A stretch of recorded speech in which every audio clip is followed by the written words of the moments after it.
Good evening. Welcome to the December School Committee meeting. I'd like to call the meeting to order. First order of business is to move us to executive session. Do I have a motion? I'll make a motion to move into executive session to approve executive session meetings from November 7th, 2023. Cato Field pursuant to Rhode Island General Laws 42465A2. Privacy of students and their records 42465A8. Homeschool requests. Update on Open Meeting Act violation complaint, Rhode Island General Law 42465A2 OMA. Request to bargain Citra Paraprofessionals, NEARI General Laws 42465A2 collective bargaining. To approve executive session meetings for November 22nd, 2023.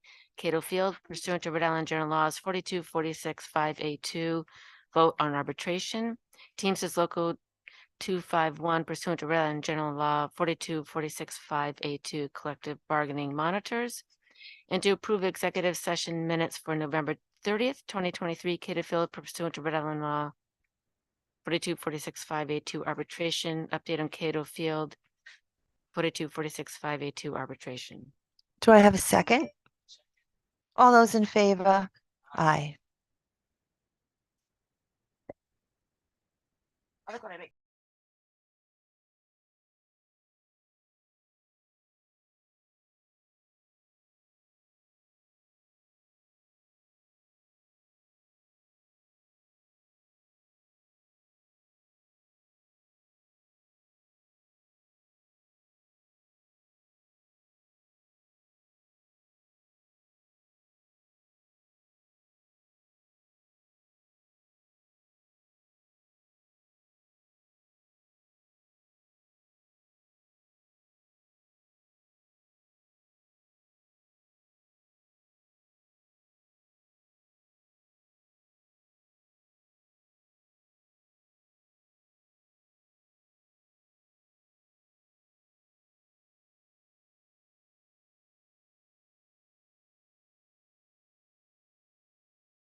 So you're already. All right. Do it. Is there anybody online? Tony Torres.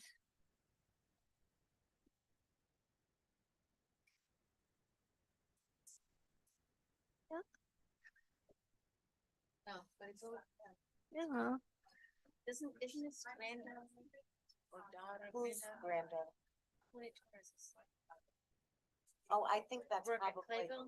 yeah, she's the nurse. Oh.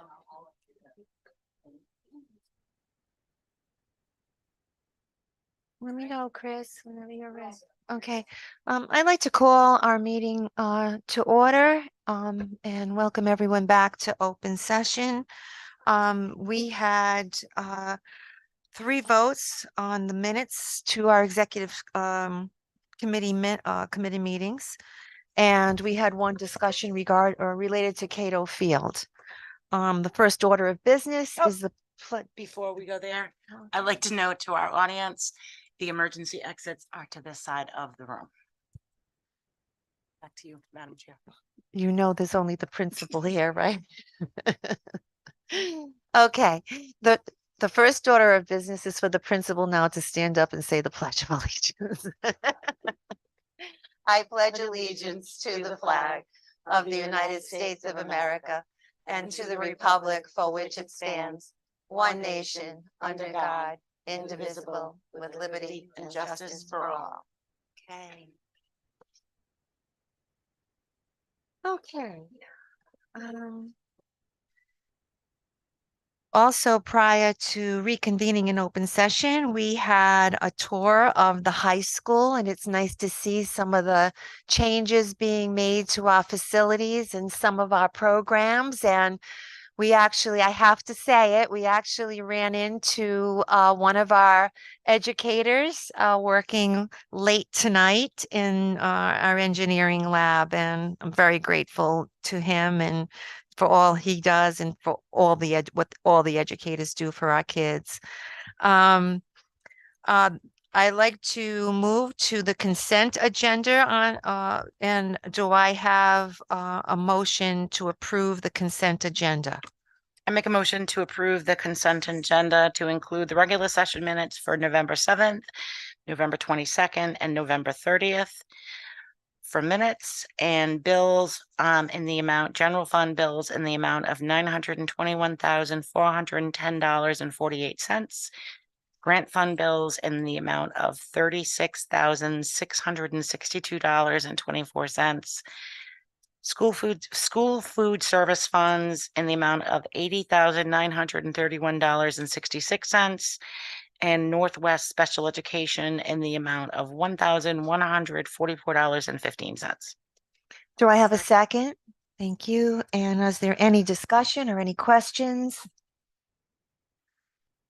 I actually had a couple of questions for Stephanie. Stephanie, I see that our general fund bills are almost $1 million. And when I actually just was quickly going through all of the expenses, I saw that there was a lot of capital in there. Is that why we're seeing such a large amount of dollars being spent in the general fund? And what do you think is also some of the other bigger drivers? It was also because we had, we played catch up a little bit on some Mhm. bills. Okay. So I would consider it a month's worth of bills instead of, normally we've been doing week to week. So Okay. we did a little Okay. catch up.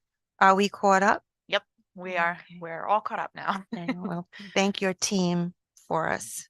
All those in favor of the consent agenda? Aye. Okay. Next on the agenda is the annual high school presentation on the state of the high school. So I'd like to invite up our principal, Mr. Hassel.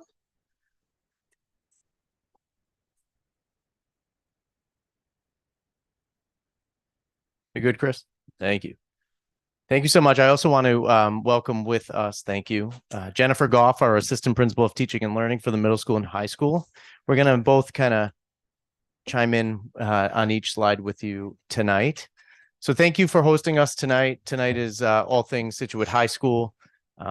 Feel free to stop us, ask some questions throughout the slide presentation.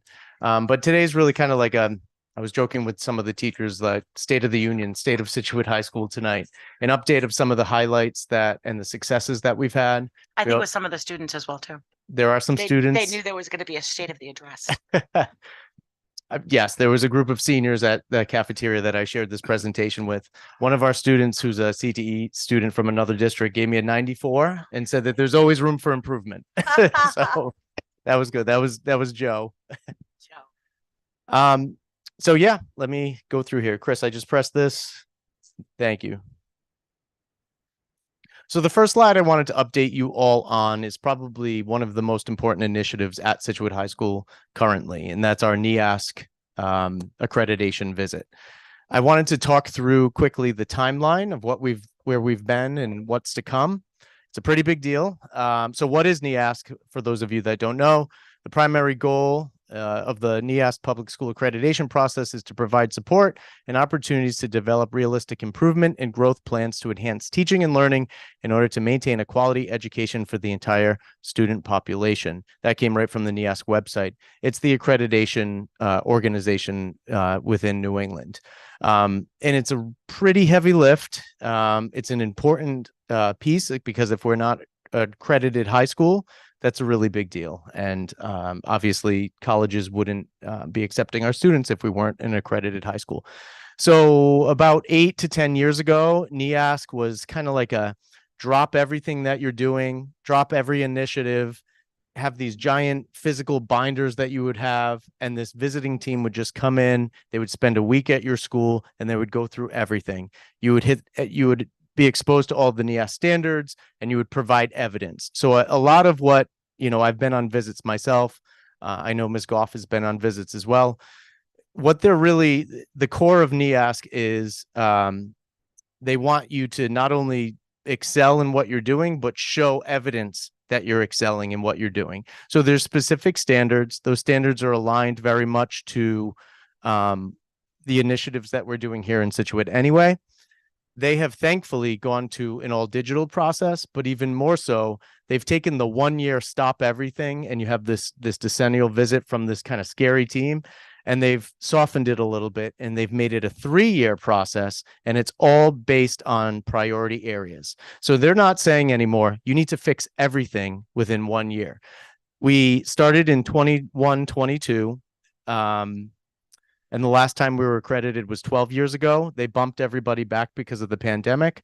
So in 21-22, Ruth Trainer was appointed as the NEASC coordinator. She helped with our department chairs and our teachers, our students, our parents, and we created a self-reflection report. That year was really diving into the NEASC standards and really reflecting on where we were and what work do we need to do moving forward. In that reflection report, we identified priority areas. So we said Situate High School feels here are the areas that we need to focus on. Here are the standards that we feel we're not meeting. Then you're going to see them. And so in 22-23, they call it the mini visit. It's the collaborative visit. So there were 4 team members from all over Rhode Island. There were administrators and teachers who came in, and they spent 2 days with us. They dove into the self-reflection that we wrote. And the good news is they agreed with all of our priority areas. So Ruth and our teachers did an amazing job saying, this is where we think we're at. And NEASC agreed with that. So this year, we're working on it. So this year, they give us kind of a year to, start to fix things, get our standards where they need to be. That's what we're doing. In January, Jen and I and Ozzy, our curriculum director, we're going to be working on a very public document to say these are the priority areas that we're working on. What have we already hit? What are our action steps, and who's responsible for that? So that'll be clear to everybody by the decennial visit next December. These are the areas that hopefully we'll be hitting. We might not even hit them all, and that's okay. Our goal is to get where we need to be. But after that decennial visit, we'll have basically 3 years to get everything where they need to do. In another 3 years after that, I'll have to write a report, and then we'll officially get the accreditation stamp, hopefully. So there's two slides on the positives. This is what the collaborative team last year identified as positives at Situate High School based on their visit. And then Carolyn, the third slide that you'll see are the priority areas that we're going to go through. So what was the result of the collaborative visit? The commission was impressed with the safe, supportive environment that fosters shared values among learners, educators, and families, the strong relationships between teachers and students that support students in their growth and learning, the student access to a wide range of academic and co-curricular offerings that foster community and provide growth opportunities. And you all know, and thank you for your support with the program of studies that played a big piece in that. The career and tech programs that we built played a big piece in that as well. The use of grant funding to increase staffing, training, and internship opportunities in the areas of social, emotional, and mental health. They also commended us for the opportunities for data-driven math and reading intervention. We're fortunate again to have a full-time literacy interventionist and a math interventionist at the high school. So NEOSC gave us kudos for that as well. The use of Naviance, which is the platform to assist kids with the ILP, which is the individual learning plan. Students use that platform with our school counselors from grade 6 through 12, and they identify school goals and career goals through there as well. The recent updates to the Library Media Center through the Champlin Grant, the consistent leadership that fosters growth and is a force for change, the variety of assessments used to enable students to demonstrate learning, the use of corrective feedback to guide learning, and the recent creation and incorporation of the school's vision of a graduate. So you can see behind you there, we developed over the past 2 years a new mission, our beliefs around learning, and then the vision of a graduate. What do we believe a Situate High School graduate should obtain when we hand them that high school diploma? You get to the third slide, and I know that's the areas of Sure. growth that you're looking for. And it's not to hear myself talk, I promise, but I think there's so much to be said about what are in these first two slides, particularly about a collaborative learning environment where the kids feel safe. And that's not necessarily gauged on a test, but in the ability that we're small enough and our educators are involved enough to know where each kid is at and what they need to do is that you can't, I don't know how you quantify that. Do you know, like, but it's so powerful when I talk to other folks in other districts, how their principals don't know every kid's name. Their teachers don't necessarily know who's got what going on at home. And it really is, and just some of the goings on in other schools that we don't see here. So I don't know how you quantify it, but it was obviously captured in their visit. And I think that is fundamental to pretty much everything that we do here. Just had to give that I out. appreciate that, Colleen. Colleen, just to build on that, you're absolutely right. And I say all the time to kids that and families that Mike is often given tours to, or people in the community, you have such a gem here in Situate, and we are really providing for kids what a lot of families pay big money for, to send their kids to private school in this public school environment, and sometimes with smaller class sizes than you even get in a private school. I think it would be surmised best by, I've gotten to know some of the through some of the CTE kids from different, and a couple of them, why would anyone not want to go to Situate? Like they have a very difficult, the kids that are coming from other places. And I think our own kids being exposed to kids so if Situate's all you know, sometimes you take it for granted. Does that make sense? So when we're bringing other kids in that necessarily don't have that same nurturing environment and that same, rapport with teachers and administrators, it really adds a whole nother level of things. So yeah, I've had a couple why wouldn't you not want to go to Situate?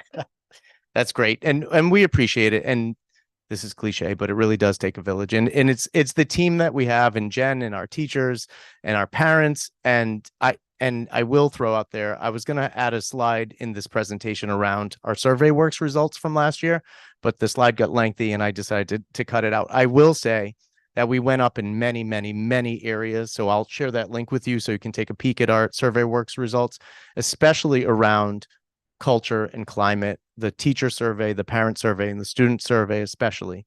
And I will say, you know, my 2 cents, I think the dean of students position adds a huge layer to that. And we're very appreciative of that model. And we're starting to see some major results of that. And we'll talk through it through the test results and that model and kind of staying to that model and supporting that as well. But culture and climate, we're back from the pandemic, and I think we're stronger than ever. So that certainly came through in the collaborative visit. Jen, did you want to say a couple things about these slides before we get to priority? I just want to say, kind of piggybacking off of what you said, I came here from a bigger district, and when I went to high school, I went to a small private high school. And one of the things that I told Mike right away that I loved was it's like a family here. And it reminded me of my own high school experience where you know everybody and everyone kind of looks out for each other. And like you said, there's the personal connections just beyond, you know, coming here for, you know, classes that you look out for each other. So you can't, you know, overlook how amazing that is because it's not everywhere. Okay, identified priority areas. Let's move on. All right. Scituate High School will create a vision of the graduate that includes the attainment of transferable skills, knowledge, understandings, and dispositions, and provide feedback to learners, their families, and the school community on students' progress in achieving this vision. Right? Do you want to talk about that for a minute? Okay. So we did it. We have the vision of a graduate, which was great. But now what NEASC is really looking for is to embed that in all we do at the high school. So our school-wide rubrics should emulate, you know, this is our end game. Our end game is this is what we want our graduates to have when they graduate from us. Now we have to look at assessments and rubrics and like I said, all we do. We've had conversations with Superintendent Andrews and Ozzy as the curriculum director around looking down to the elementary schools and sharing that vision of a graduate with them and start some vertical alignment K through 12 to say, how can we embed this in all we do as a Scituate school district? So that started some of the work that we've started with that one as well. While the curriculum is, writing the curriculum in a consistent format for all courses in all departments that includes essential guiding questions, concepts, content, and skills, instructional strategies, and assessment practices, and integrates the vision of the graduate. So again, that vision of a graduate you'll see is a common thread throughout all of the NEASC standards.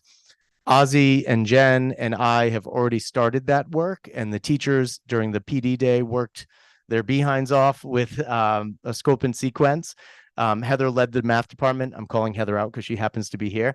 And the math department worked all day and looking at all of the math courses and writing a scope and sequence of what units are we teaching in which courses. So that work is already starting, and we have no doubt that that's going to be fleshed out by the decennial visit next year.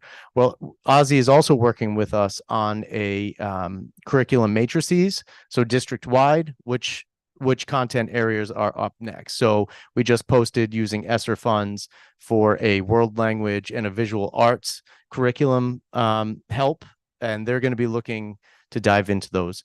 Our curriculum, when NEASC came, besides the new curriculum like Agile Mind that we bought, which was high quality curriculum, most of the Scituate curriculum was written from Kristen Stringfellow, who was here 15 years ago. And a lot of that, a little bit more, a lot of those are in binders and they have dust on them. So it's, to their point, this is going to be something that we are working on and something that, you know, we will be working on. And then the last one on this slide, and there's one more slide, implement a range of appropriate intervention strategies, support students' academic, social, and emotional success, and a process to identify and refer students who need additional assistance. So we already have this in place. We're starting it this year at the high school, and Jen's really leading that, both at the middle school, high school. So we have our MTSS team, which consists of our reading and math interventionists, our support staff, school counseling, and building leaders. And we have been meeting to identify those students who need extra support. We look at absenteeism, we look at academic needs, we look at social, emotional. So all those factors come up, and we're able to meet with students, meet with families, make sure that kids are getting the support they need to be successful. We're also we've implemented Character Strong, which is the high school SEL program, which allows students to work in small groups. There are student leaders in each of those classrooms who kind of take the ball and lead the lessons, and those lessons focus on all kinds of social emotional growth, like peer conflict or making decisions about your future. So together we are working to make sure that we're meeting students' needs outside of just looking at the grade book, because as you know, you need to make sure that you're addressing the whole child, and we want them to be successful in all areas. So we are making great strides. I'm very excited to be a part of that and to be a part of the implementation process in all of this. All right, then the next slide, we have Wanna more go- priority areas to work on. Do you want, Carolyn. can I go, before we go to the Sure, next- want me to go back? I wanted, and I don't know if, you mentioned Heather in the math department, but can you help me on, let me just say my fear is with NEASC is that it's a lot of busy work, and before it used to be put everything in the binder for NEASC, and then it would go on the shelf and nothing would really kind Yeah. of hit the ground. I don't know how much of an impact this will have on our day-to-day classroom support in instructional learning. And maybe you can talk to that, but I'm a little confused about our number 2 priority, and it talks about the curriculum, and you talked about scope and sequencing, and Heather Daly went there and jumped in and did it. Help me reconcile, what's the difference when you buy a greenlit curriculum that you're trying to implement, and it's not easy, even as a department chair or across these departments, to get every teacher to understand what it means to, to implement this. While at the same time, you have NEASC asking you to do scope and sequencing when we're trying to do the professional development in a meaningful way that we can support our teachers and educators so they can deliver it with fidelity. What is the difference between that and this? Does that make Yeah. sense? I don't get it. To your first point, the major overhaul in NEASC in the past 8 years has been welcomed, because I agree with you that it used to be a Totally. stop everything, throw it in the binder. This is a checkbox for NEASC, and it's not. And I think NEASC is coming at such a perfect time because we're doing all this great work anyway. Does it dovetail to the school improvement work? Absolutely. It dovetails to school improvement. It dovetails to the curriculum work that we're doing, all of the district strategic plan work that we're doing. It just is all fitting together. When you get that greenlit curriculum, doesn't it have all the scopes and sequencing that you need? So is it just documenting it? It is. And Okay. that, Because you're not recreating to it, that my point, it is a little bit of a pain, because it would, while it's 'Cause easier to say, Right. here's the curriculum that we bought, however, it's not in the same format of of what NEASC is looking for. And we've said that to NEASC because it's all of New England. It's not just Rhode Island. And That's we've too said, bad. listen, RIDE is making us purchase this high quality curriculum. They're so valuable. Yeah. So yeah, that's kind of my question. I think it goes along with this, and I don't want to hold you up too much, but when I heard Kristen Stringfellow's name, I kind of started twitching. And not that she wasn't No, tremendous in doing what she did, but it's been, I want to say Aiden was maybe in kindergarten or first grade, like he's graduated from college. So I know we've invested a lot in and I'm not the educator, so I just want a 30-second explanation. I know you're saying that curriculum that was written by Kristen and And teachers. teachers. Yeah, no. Especially Yep. elementary. But then how does that how does that mesh with, and my understanding, and for the last several, since when Carol Blanchett came, we were told that our biggest focus, we don't have to worry about computers, it was curriculum. We need our poor teachers, we need curriculum. So have we got them the curriculum that they need? How does this revert back to like Kristen Stringfellow reading, and teachers writing curriculum, and where are we now? Yeah. Am I making sense in my question? You are. So that speaks to the curriculum matrices And that part of it's my ignorance, like that I just don't know how it's not just spending Yeah. money. I get that. it's a lot of work. So we've purchased at the high school level, we've purchased Agile Mind. We've had that. We're in year 5 of Agile Mind. We have Springboard at the high school for ELA. We worked with consultants from Barrington. We rewrote our PE and health curriculum. And that next on the docket would be world language and visual art. Science curriculum is not there yet because there's no greenlit science curriculum from Ed Reports yet, but we're going to get I there by got you. next year. So we're almost there. There are still some departments who are doing great things and are teaching. Everybody is teaching to national standards. That's not a question. But is it documented and updated? No, not across the board. So I just want to remind everybody that there's a little bit of a difference between curriculum and high quality curriculum materials. So if you look at the components under that second bullet, the instructional strategies, the assessment practices, the vision of the graduate, all of those components, what the teachers are doing is pulling all of those components out of that high quality curriculum materials 'Cause it's that all we there. purchased. Yeah. It's all there.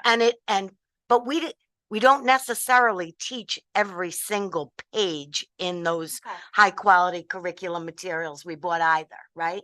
So if I were a new teacher coming into Situate, I would be able to take this curriculum document and know exactly what I need to be teaching at what time of year, what those assessments look like. And I now have the high quality curriculum materials to support that.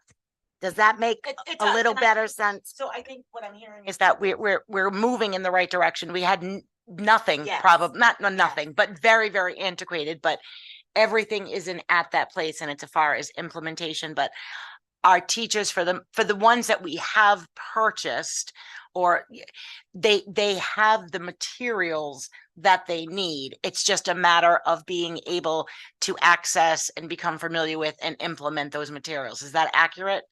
Because again, from the layperson's perspective, like the thought of teachers having to like, and this was before, having to like Google stuff and find out, make their own curriculum. I hope that's what I just want to make sure we're past that point of, if that makes sense. You know, when we were visiting earlier in the tour today and we ran into the engineering teacher, I forgot his name already. McCarthy. And we asked him if there was one thing that you could have that you don't have now. If we were to, have we asked, do the teachers have everything that they need? If we were to ask the teachers, and I don't know if we survey them, if there's one thing that you don't have now that you want, I mean, we've tried to finance and really put a lot of resources into the tools that the teachers had because it was so antiquated in the technology and the materials and the professional development. But if that was to be asked of all of the teachers, would they say, no, we've got it? We probably just need more time or more hours in a day, or I don't know what that question would be. Do you have any idea of whether or not the places that we bought the curriculum, the tools, do you feel as though that they have what they need? Mrs. Daly, I won't put you on the spot, but feel free to chime in. You'll have to come up because I think there's some people on Zoom, right? And Mrs. Daly, I think you might have even kind of a feel for some of the other places where there's teaching and learning happening, you know, especially in your new role. So talk to us a little bit about what you think your teachers would think. I just off the top of my head, being put on the spot like this, the first thing that I would say is when you suggested more time to focus together on what we're doing. We haven't had a common planning time in our schedule in past years. We have kind of a rudimentary start to it now. It's a step in the right direction of starting to have common planning time on teacher schedules. And I think moving towards intentional planning so that groups of teachers in the same department can all have that together in the future would be a really great place to start. Continuity, sequencing and all that. Right, right. And intentionally having the teachers who are teaching the same things have time available together, to professional time available together on a regular basis to collaborate, to align, to learn from each other, really. And the second one, you might laugh when I say the second one. The second one is space. No, We- it's not, We have a lot of sharing of space that goes 21st on. centuries, buildings and facilities. Right. I mean, they say it helps kids learn. Yeah. So, It's antiquated. we trip over each other a lot, kind of switching places. And, when someone's not in your space, when you're not using your space, someone else is in your space and you vacate and things like that. And it's a simple thing. And it's been a fact of life here for this is year 26 for me. And going back before that, it's been a fact of life. But that is, if I had a dream list, those are the two things, that I think that I'd put That's on. helpful. Tell me, just what you mean by space. Like sharing classrooms. Okay. And you want to set up for a particular lesson, and you have I think of my geometry class most of the time, because we use a lot of get out the protractors, get out the rulers, get out the compasses, get out the sticky notes, the index cards, whatever we're using on a particular day. I call it my math buffet. I like to have my material set up ready for the students to come in as they come in the door. But if there's another teacher teaching to the bell the period before me, it's just, and that's just a silly little example, but No, that's but the kind of thing I mean. Time away from you and the student. Right, exactly. It's just those little things that eat away at your ability to be more effective. And I think back to when I traveled before I had a classroom that I taught in all the time, and how you lose that time at the beginning of the period, and then you lose that time at the end of the period because you're getting out of someone else's way, and then you're coming in on the tail end, trying to scoot in between. So that's really, so, if you guys could just build like another whole wing, that'd be great. I'm glad I didn't give you the magic wand. No, but we appreciate your candid. No, it's feedback. really, And it makes sense. If I could, I know you already touched on this, but I do want to highlight it as well. When you're getting all this really important work done, one of the things that has helped you is the creation of the Dean of Students, the Assistant Principal of Teaching and Learning, and the Curriculum Director. Because we now have this model, it's allowed all this important work to take place. Absolutely. Yes. I was an assistant principal before I came here in another district, and I was kind of treated like an assistant principal of teaching and learning, but I still did discipline. And I was the portfolio coordinator and the 504 coordinator. And I was building websites and everything else. And one of the factors of leaving and coming here, besides this is my dream job and I love it here, was that, of course, right? Was that I couldn't get it done. It was, I was being called on the radio 24/7 and interrupted, and the work just truly couldn't get done.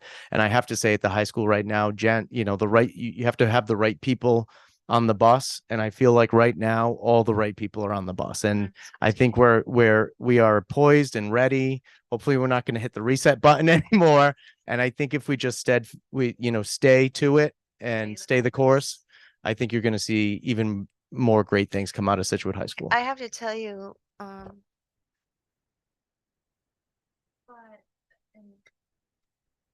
know that Colleen Pendergast and, obviously Erica and I, we were also here when we tried to institute a team and the community. And, we had a hard climb to articulate why it was important to and what we were trying to explain, the dean of students was really what the other assistant principal was Sure. doing. There Yep. wasn't teaching and learning really going on. And we were really putting in place, Jen Yeah. Goff's position. And now we have to go and we have to advocate for the curriculum director. And both Lori identified it when she got here. The previous superintendent recognized that was an important position. But at some point, we're going to need to articulate around the teaching and learning resourcing exactly how it's all coming together, benefiting our educators, benefiting our teachers, and understanding how we're getting the return on that investment. It's coming, and it's going to come probably in the spring when we do the next Absolutely. budget. So I just want you to kind of keep that on your radar because we're Yep. going to have to articulate No that. pressure. Absolutely.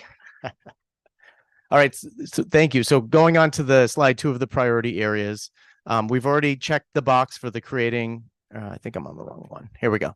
So ensure educators engage in ongoing reflection, formal and informal collaboration, professional development, and examination of data to improve curriculum instruction, assessment practices, student learning, well-being, and programs and services. Most of these check boxes have already happened, or the ball has started with those because of the curriculum director and assistant principal of teaching and learning. That's their wheelhouse. And a lot of those systems were put in place for that. So I think we'll be in much better shape for the decennial visit on December 8th next year. Not this week. Create processes and protocols to ensure leaders are collaborative, reflective, constructive, and communicative, and involve educators, students, and families in meaningful and defined roles. You also see one of the bullets here is around the school improvement team. When the collaborative visit happened last year, we hadn't gotten our school improvement team together yet and followed the new law and protocols and went to the RIDE website. That's all done. We've done it. Ozzy's helped us with Jen and I to go through root cause analysis. We've written goals. We're in much better shape with this. And then the other is advisory on here. Did I skip that one? Okay. And we've got an advisory program that we rolled out this year too. So it's a lot of work. It's really great work. But what makes us feel a little bit better is I think we're halfway there. We really are. And I think we'll be in good shape for the decennial visit. So there'll be a lot more coming for that decennial visit. We usually, schools meet in the auditorium on the Sunday. We'll have the band and the chorus play and sing. We'll have the culinary kids have food. It's a big celebration. And then you'll certainly be a part of that NEASC accreditation as well. Okay. So that was just the first couple of slides. Yeah. I promise I'll go quick. Any questions around NEASC? All right, thank you all. Just really quickly, I wanted to highlight some of the success from the class of 2023. One of the items that didn't make it to this website, and we've worked with the PR company for the second year for the Spartan Pride Award. So the teachers nominate top students who might not necessarily be in the top 10. We do interviews with them, and then we create an entire website around celebrating the graduating seniors. Just real quick, $1.2 million in scholarships from last year's seniors. 84% went to a 2 or 4 year college. 3% enlisted into the military full time. 13% were pursuing a trade, which is a pretty increased number from the past. We used to be a very traditional 4-year college or nothing. We had 3 students sign on board with EB last year. That's the first time we've ever done that. We did a signing ceremony at Coventry High School with those students to celebrate them. And I touched base. One of them visited last year and last week, and I think he's already making more money than I do. So we're really working. We're working with our career coordinator. We had a trade panel last year. We're starting the ball to do that, I think, in February this year as well, and partnering with Situate Business Association. 9 students last year earned the seal of biliteracy, and 41 students have been inducted into NHS. And last year we had 32 completers in our 4 RIDE approved CTE pathways. So we're really proud of the class of 2023. Questions on this? All right, moving along. This is something that I didn't realize until I was putting this presentation together. We've gone from, in 8 years, 9 college-bearing courses at the high school to 25 college-bearing courses at the high school. This is all free for students. We used to just offer AP and EEP. We've expanded that to Project Lead the Way. There's an end-of-course exam that if students score a certain level, they could potentially get free college credit, college and universities around the country. Of course, we still have our early enrollment. We've expanded those with our visual arts and performing arts pathways. And then our computer science program, we've moved from Project Lead the Way, and we've taken on the University of Rhode Island courses where those students get free college credit there. So our seniors typically graduate, a lot of them, with up to a year's worth of free college credit, which is huge. Yep. This past year, we were the bronze recipient of the Situate High School received notice from the College Board that we have been named the Advanced Placement Program School Honor Roll Earning Bronze Distinction. And Heather Daly, Amy Grunt, and Jenna Matazuski actually went down to, was it Providence? And Maggie Stormont downtown Providence, and they joined a celebration for this award. So we're pretty proud of that. And then here's some career and technical education success. Mr. Sheehan is our CTE director. I worked with him to crunch some numbers here. As of yesterday, we have 48 students from out of district, which is pretty amazing, knowing that we've really only had these programs for about 5 years. We started with that one student from Johnston, and then that one student, started talking to her friends, and we've just, the programs really are flourishing. We have a student here, and her parents are both educators in another district. Her younger sister's in 8th grade right now, had a meeting with me, shadow day, has already enrolled, was accepted, enrolled. They're coming here as a 9th grader. This is a really great educator. I used to work with this person, and she explained to me that we're known as having some of the best CTE programs in the state. We're seeing a lot of students who are going to Catholic private middle schools who have never been to a public school, and they're thinking about Prout and LaSalle, and they're choosing Situate High School. So I was just talking to someone that their son is a junior at Hendricken, and I don't think they offer CTE programs at all in those schools, do they? Are they all college preps? I'm not sure. My guess is no. She said she didn't think so. I go, how could that be? I don't Yeah. think they do. Yeah, I don't think they need I to. was shocked. You just hit on something too, Mike, I think, as far as number, and they are amazing, starting with like one kid enrolling, but it's interesting you just spoke about that student, because I'm thinking of a couple of the other CTE kids that I know that are presently in the program that have younger siblings. So we're going to start seeing Sure. those Yeah. numbers just based on where, like, my kid has had a great experience. Let's bring along. Absolutely. Yeah. And that's to the credit of the support from all of you and to the teachers. We built this, and then we started to have these shadow days, and I kind of like held my breath, like, okay, I say it's amazing, but is it amazing? And they always come down at the end of the day with a smile on their face. Every time I see a CTE kid in the hallway, I'm always like, you still liking it? And they're like, I love it. I absolutely love it. You can see our biggest draw is Johnston.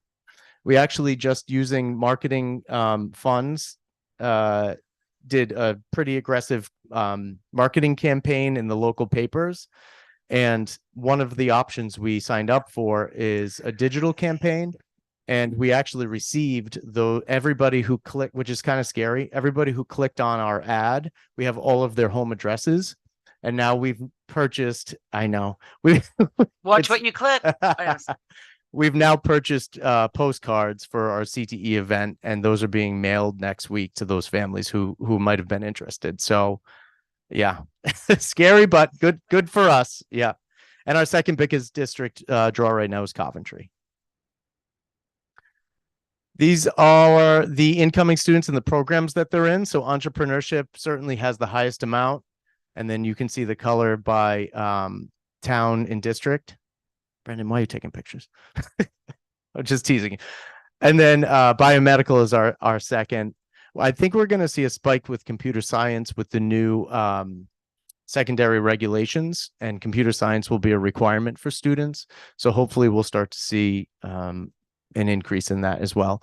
I think engineering has lower numbers because it's probably our most rigorous pathway. One of the requirements is pre-calculus.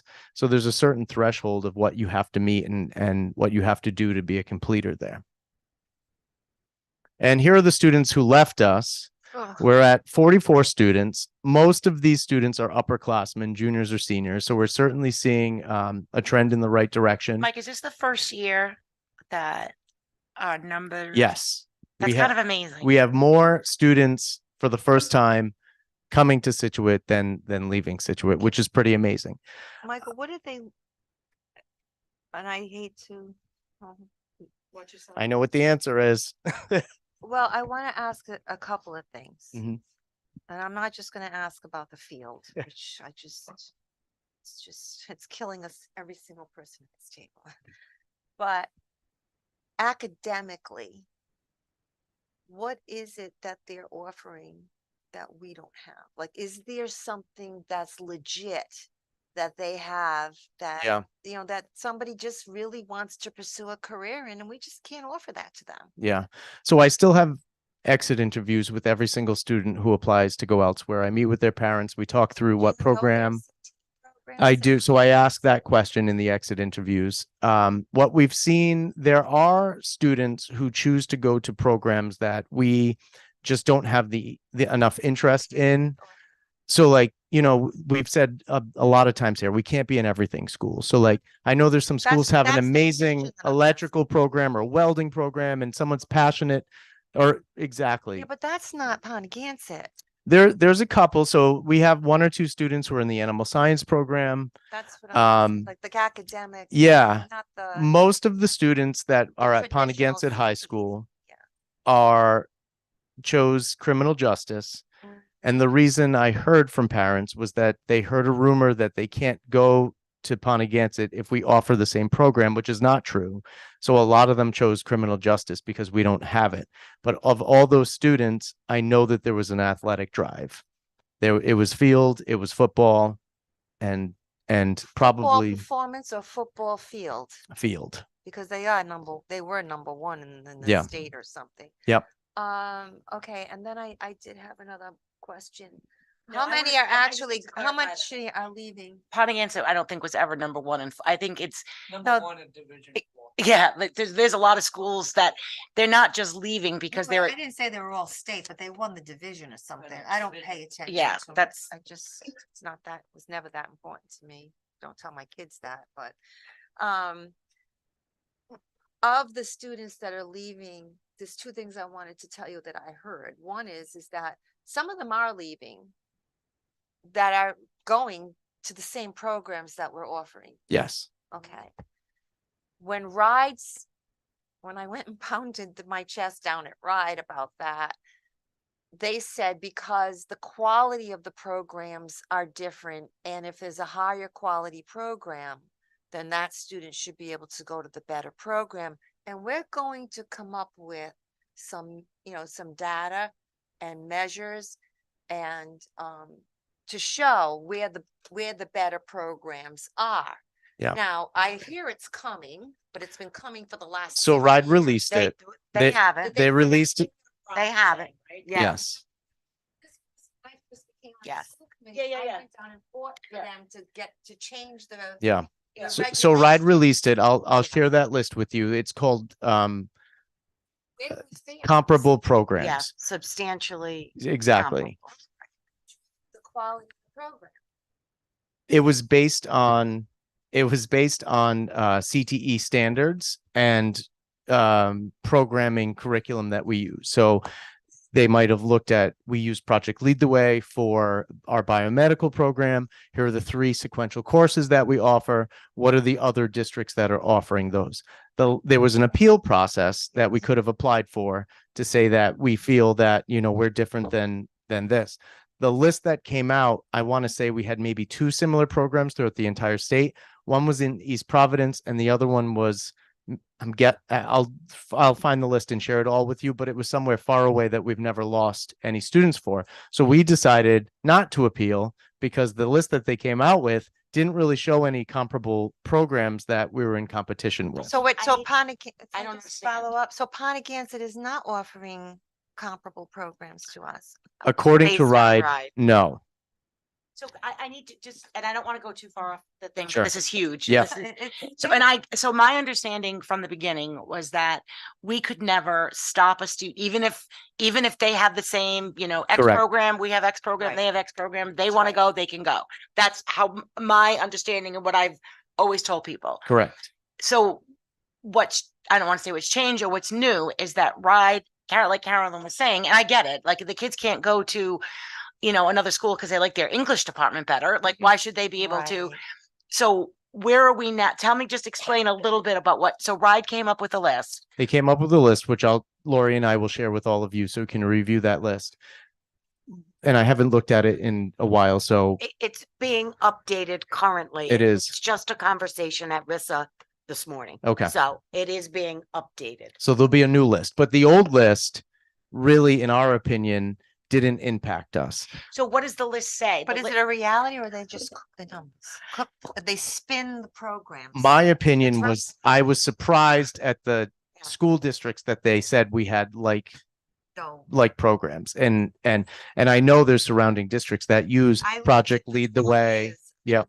Yep. So I just looking, Steve Osborne I- at his best. I think I'm making this more, so based on this list, have we gotten to the place where if our school has a comparable program as another school, that the student has to stay here?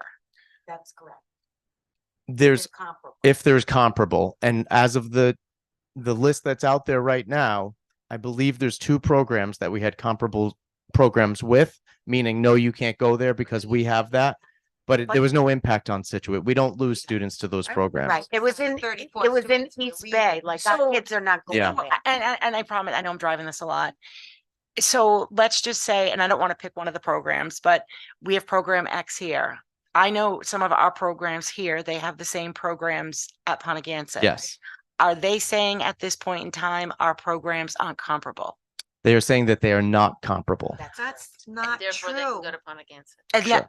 but if they, okay, that was what I'm trying to understand. However, Yeah, Coventry just created a biomedical program. Yeah. And our biomedical program, hands down, in my opinion, is best in the state. So I wouldn't want to be in a position because now we're in a different position than we were a few Yeah, years no, ago. I'm just trying to, Right. and Meaning what? That we, Meaning that our second biggest draws from Coventry for the biomedical program. And I wouldn't want to put a halt on that to say now Coventry students couldn't come to Situate because RIDE deemed it as a comparable program. do both districts need to say, RIDE determines this if they're RIDE comparable? determines it. Yes. wouldn't allow for the every single school to Right. have every single. So are we saying, like, for example, that our program X that they have at Pontiac, their program is better than ours? So they are No. just different. And I don't mean that, and I'm just, They're saying they're different, that they hit Okay. different standards and different strands. so I might want to choose that program because they're hitting Yeah. that strand Yep. that the parent is very worried about, not the football field. The last thing I did say, I heard, okay. and this will be my last point. I heard, and I don't know what the follow-up is to all of the students that are leaving us. But I hear that they go in, they get recruited for certain programs, and then they get locked out of them, and they never ultimately get enrolled in them. And I don't know what accountability is in place to ensure. And if it matters, once they go, they can do whatever they want when they get there, or like, what is in place? I haven't heard that, but Lori and I can certainly have the discussion of potentially that reaching out. twice We from have a the right to parent. reach out to those districts and we can ask for updates. We can ask for grades. We can ask for enrollment. We have the right Is to the those. entrance- So, but my Yes. question is, follow up to that is, would that even matter No. as long as they were still a CTE student? Like they could, so Yes, it does, because they're going there for a very specific reason it's called a choice. It's but a we don't choice. have But- those. but none of our programs are comparable with Pontiac. So But they to- could, but I'm to here- her point, it wouldn't matter if they switched programs. yeah, but They'd they're be able not, to go but to they're the not other one. even in CTE programs Oh, anymore. that's a big difference. That's what I That would- mean. That would be an a issue. Huge problem. That would be an issue. Yes. That they just blend them right Yeah. back into the I student. just put my sleuth hat on that. Lori and I will look Yeah, into we'll that tomorrow. definitely look back to that. Steph, you But got it? honestly, I want to add that when you spoke to the parents, on top of the programs, we might be better or comparable, Mhm. but it sounds like they're all coming here because it's a safe, friendly, Absolutely. healthy Yes. environment. Huge. Honestly, Great I've been point, to other Kevin. schools. Yes. I've Yes, seen yes, the yes. other schools. I see police going to Yep. other schools constantly. if you have a safe environment here. Yeah. People want to come. Yes.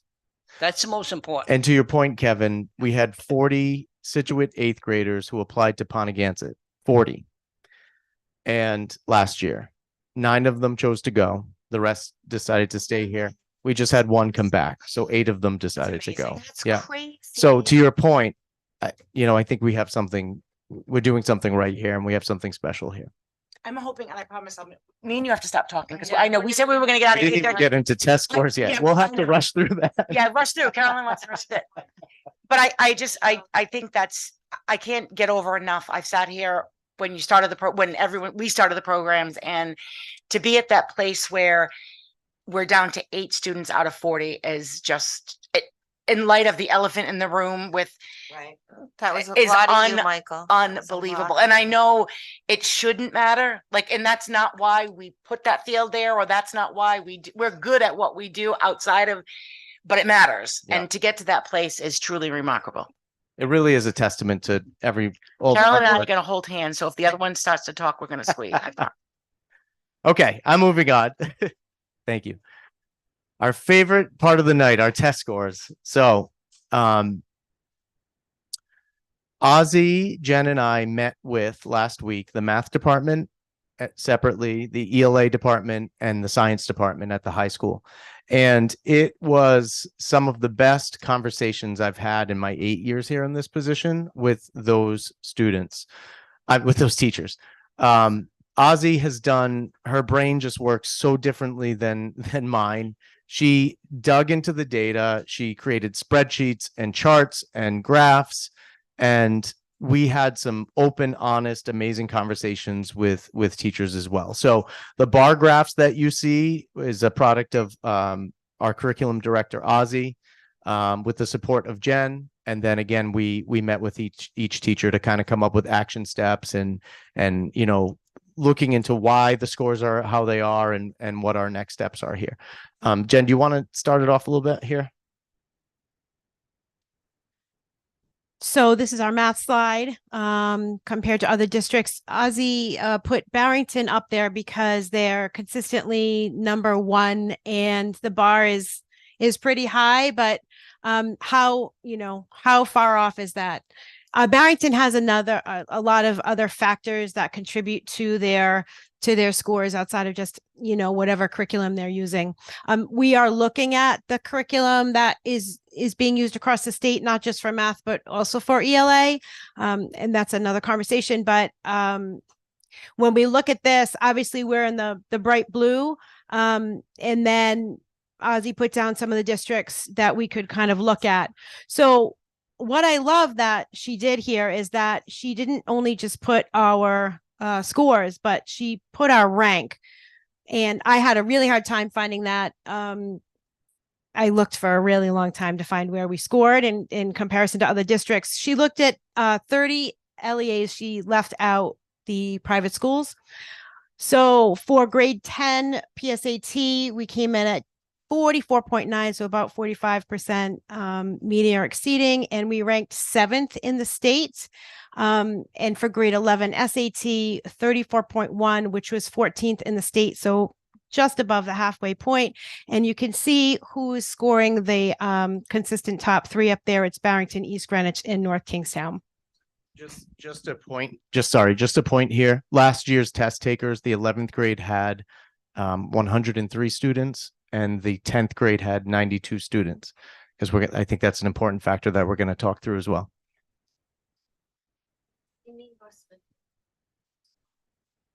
Up there, number 3 in the state, North Kingstown. Those are just the ones on the top. The top 3, yep. Bless you. You want to go to the next one? All right, then we have ELA. So we've got grade 10 PSAT, 65.3%. We had a dip from last year, which was I was kind of, scratching my head over this. We still ranked 12th in the state, and grade 11, 65.9 for SAT, 11th in the state. So out of the 30 districts, we came in just almost in the top third. And again, you can see for ELA as well, first, second, and third districts are Barrington, East Greenwich, and North Kingstown. The graph at the bar graph is the same. We've got Barrington in the lead in that peach area, and then you can see where Situate is in the dark blue. Before we get to the science test, so a couple factors here. In reflecting on the data and working through those data team meetings last week, I think that the let's just call it 100 students. I think that's a big factor in these numbers and these cohorts. Again, the 10th and 11th graders are two different cohorts. So when you look at like how did the 10th grade do PSATs, the PSATs, again, it's another cohort of students. So just keep that in mind when you're comparing. Like you really have to look at how did the 10th graders do, and then how did they do as 11th graders when they take the SAT. The SAT is also harder than the PSAT. The PSAT is a practice test. So typically across the board, you'll see that the PSAT scores across the nation are higher in general than SAT scores. It's harder to get that there. Another factor, so my 2 cents of where we're at, we've done amazing work with, and we'll talk through this with the science test, with incentives. Last year, we did individual incentives. We gave out parking spots for top scorers, for top growers. We had individual conversations with teachers. Teachers had conversations with kids. Jen and I called down the bubble kids, those kids who we identified as kids who were almost proficient. We called them all down. We had those conversations with them. So I truly believe as a school, as incentive wise and effort wise, we really pushed as much as we can. We had a whole school assembly. I think the missing link, and we're starting this work now and we're going to ensure it, was this, like the item analysis and digging deep into each individual kid and how they scored and how can we make progress with those kids. I think in the past, it's always been, here's the test results. We haven't had the access to the item analysis. RICAS is much different. If you go on the RIDE website, they have every single item, how the kids did. You can conference with every kid. College Board is a little bit tougher to get that information. So now we have it. This year is the first year that we're digging deep into like individual student data, and we have a plan. We walked away from those data meetings with an action step.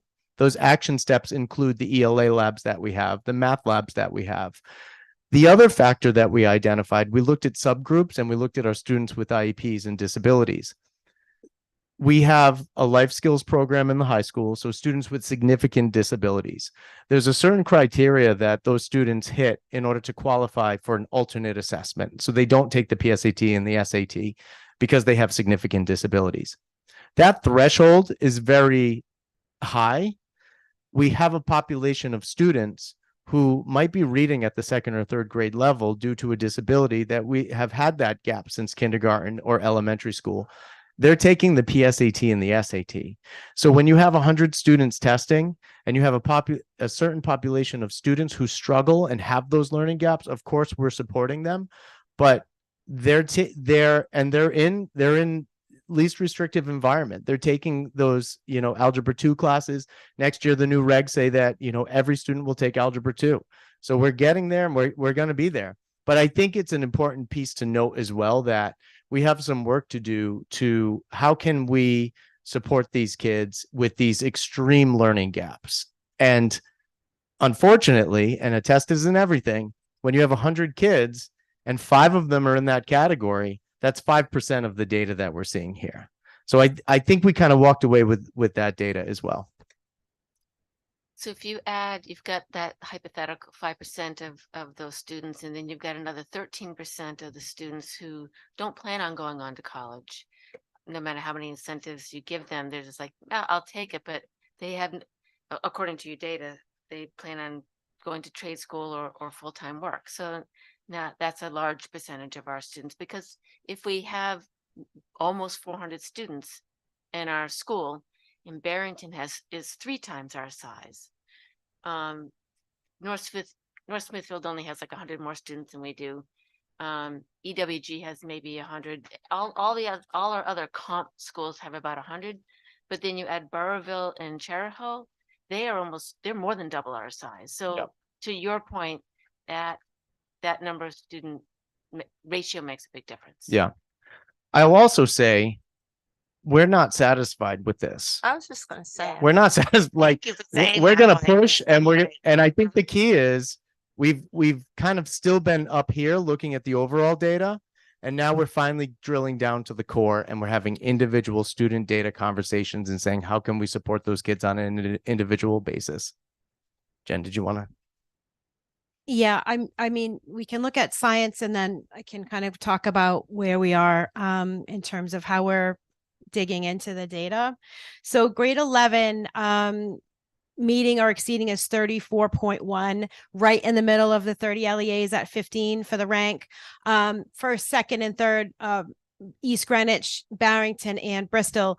So we got the NGSA results back. We thought they were going to be higher. We worked really hard. We talked with students. The science teachers gave interim assessments. We did find it. We still grew 3% from last year. So I was like, okay, that's a baby step in the right direction. But like, how can we get the students to really be prepared and be successful on the test? So coming back to all of the state testing, part of what we're doing and the teachers are doing, coming back to the curriculum overview is looking at what is being taught in the classroom, what standards are being assessed in the classroom, and how does that align with what we're going to see on the state testing.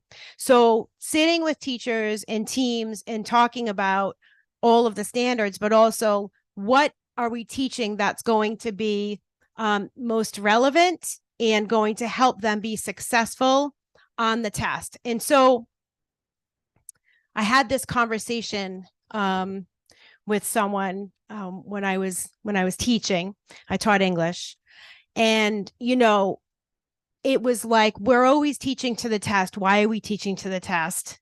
And I said, we're always teaching to the test. It's what we do. We want to prepare our students, right? That's why we teach the standards. As an English teacher, I had power standards and I taught them and I prepped them for the test. I taught the standards I knew they would be assessed on. And I knew where they would need to be successful. So coming into the district and really having those great meetings with teachers and working with Ozzy and working with Mike and Heather and all the department chairs to say, what do we need to do to get the kids successful?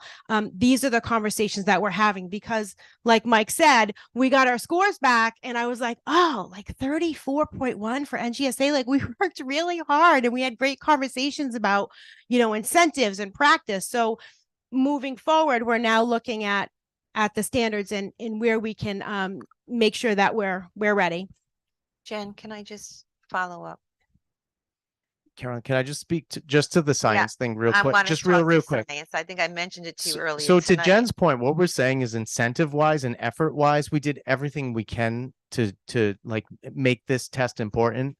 At the end of the day, they're juniors in high school and they see no value in this test In whatsoever. science? In this test at all. It's not a graduation requirement. It's not a grade. They don't even know what NGSA necessarily is.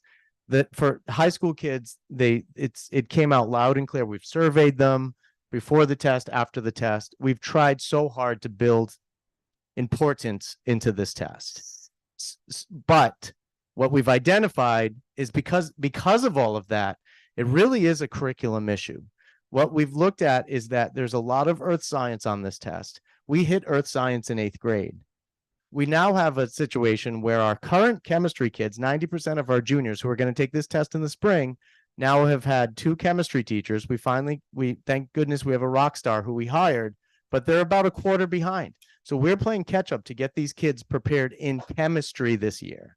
So now we have to sit with our chemistry teacher and say, sorry, we need to ramp up the 8th grade. And I'm not blaming the 8th grade. It's just, an eye opener for us as a school district. And Ozzy was at the table and Jen was at the table to say, we need to do something differently. If this is our end result and we're assessing our kids on this and it's earth and science. I'm so glad that you're having those conversations, because what caught my attention was the infamous posts on Facebook from parents in our town talking about how deplorable our science department was when their kids went to college. You know, they got into, you know, these colleges and they were so not prepared. And I told you this tonight. I went back and I asked my sons, what was the, and, my oldest son he went through WPI and he said, hands down, physics. I was not prepared at all in honest physics. And I don't know who teaches it. I don't care. All I want to tell you is that if we want to get feedback, why aren't you talking to the 2023 students that are in these some of the more elite schools and asking them, where could we have done better? Where could we have serviced you? And, for us to have the first half of our year to go by with a chemistry teacher that didn't have any chemicals, and we have parents trying to save this person. I mean, it's like mind blowing for me. I am so thankful that you were able to find this new chemistry teacher. And I know there's a lot of catch up, but at least we have somebody good. And again, we're only as good, that our kids are only going to be as good as the educator standing in front of them. And I firmly believe that. So I just want to touch on, so now I didn't talk to my ones that have already graduated, but I'm talking to a group of them that are these kids right here. And I'm floored by the score, because there's a lot of very, very bright kids in that class. If you look at their high honors with distinction, I'm not going to speak to anyone specifically, but kids who have, almost a 5.0 GPA, and then they're taking these tests and they're coming in, there's a disconnect. And I'm going to talk out of two sides of my mouth, because like what you just said, I don't want teachers teaching to a test, but we're missing something, right? Like That's why we have to talk to the students who have exited and who are going into these. Absolutely. But I think even with the students that are here, like digging into that data and seeing if there's some trends that you're seeing, that they're acing certain parts of this and other pieces are not so much, is kind of some of the feedback that I've gotten from these particular tests. Getting an A in physics in a Means- class means nothing That- if nothing's being delivered to them in that classroom. And I think that's kind of, I get that. That's my point. Like, we have these kids, so where are we for them being prepared for college and for moving forward? And again, But you're also going to realize college and high school is a different breed. You are going on to college as adults. The teachers are going to treat you like an adult. They are not going to help you hand by hand to guide you through the thing. It is up to you to. My son has a friend who's a student at Brown University, going to be a doctor, and he was way behind these other elite students. It has nothing against him. It's just you are compared to other students who are going through different things in life, who are better prepared. They're getting better prepared to enter into that institution from their high schools. From their high schools. We're letting them down if we're not getting them better prepared. And I'm not saying that's across the board, by the way. No. I'm not even saying anything about anything. I'm just saying I'm disappointed in that science score. Really, really disappointed. Yeah. I agree, and we were shocked when we saw the score. We were deflated because personally, as a science department, Jen and I worked hard to rally the troops and work on them. We were the only district in the state who participated in the interim NGSA assessments, interim assessments. So we were like, it's going up this year. It's definitely going up. And then to see it go down, we were just deflated. Like, knowing this group the way I do, and this will be the last one of them that I do know, these kids care for the most part. So I think you did your job. Yeah. I think I get it. It means nothing. It does. I don't know that you could have done more to hype them for this test. Sure. Do you know what I mean? Yeah. And they're also it's not being done in the classroom. That's my point. That's my point. I think that's where we need to get back to the kind of the. I agree. So we're looking at scope and sequence. We're looking at vertical alignment. We're getting on board with the interim assessments as well. We do survey our graduates, so I will look at that survey result. My Okay, impression, you know, a lot of them we don't have a high participation rate, but we do survey them, and I will get those results and share them with you. My impression before tonight was that our students who go into STEM fields flourish. So I am a little shocked tonight to hear that you're getting feedback of students who go into college, into the science fields, and are feeling not prepared, because when they do come back to homecoming and they talk to us and they visit those teachers, they are thanking those teachers and saying, I do feel prepared for where I'm going. Maybe it's not across the board, May, Michael. and we're seeing kids at really high level science schools like UConn and URI and WPI and Rensselaer and Brown and Cornell and Columbia. Like this is just the past couple of years, and those kids are doing really, really well. So I'm surprised by that, but I hear you, and I think we need to dig a little bit deeper into I that. only- It was on social media and I Yeah. started asking around. That's. Well, I'm Okay. officially on the Situate group now. I'm in, so I can monitor it. They wouldn't let me It's in. an important, it's an, Did I hear you say that a There's lot of that test 6,000 was people earth there. science and they don't get that, Sure they get that in 8th grade? It's Earth and space science is the majority of the test, and And they get that they get in earth science conversations in 8th. that's a middle school content that they get. It's a long time to be Right. tested. Yep. So Mike and I actually had this conversation today when we were looking at the breakdown of the test. And here we have this test that they're taking as juniors.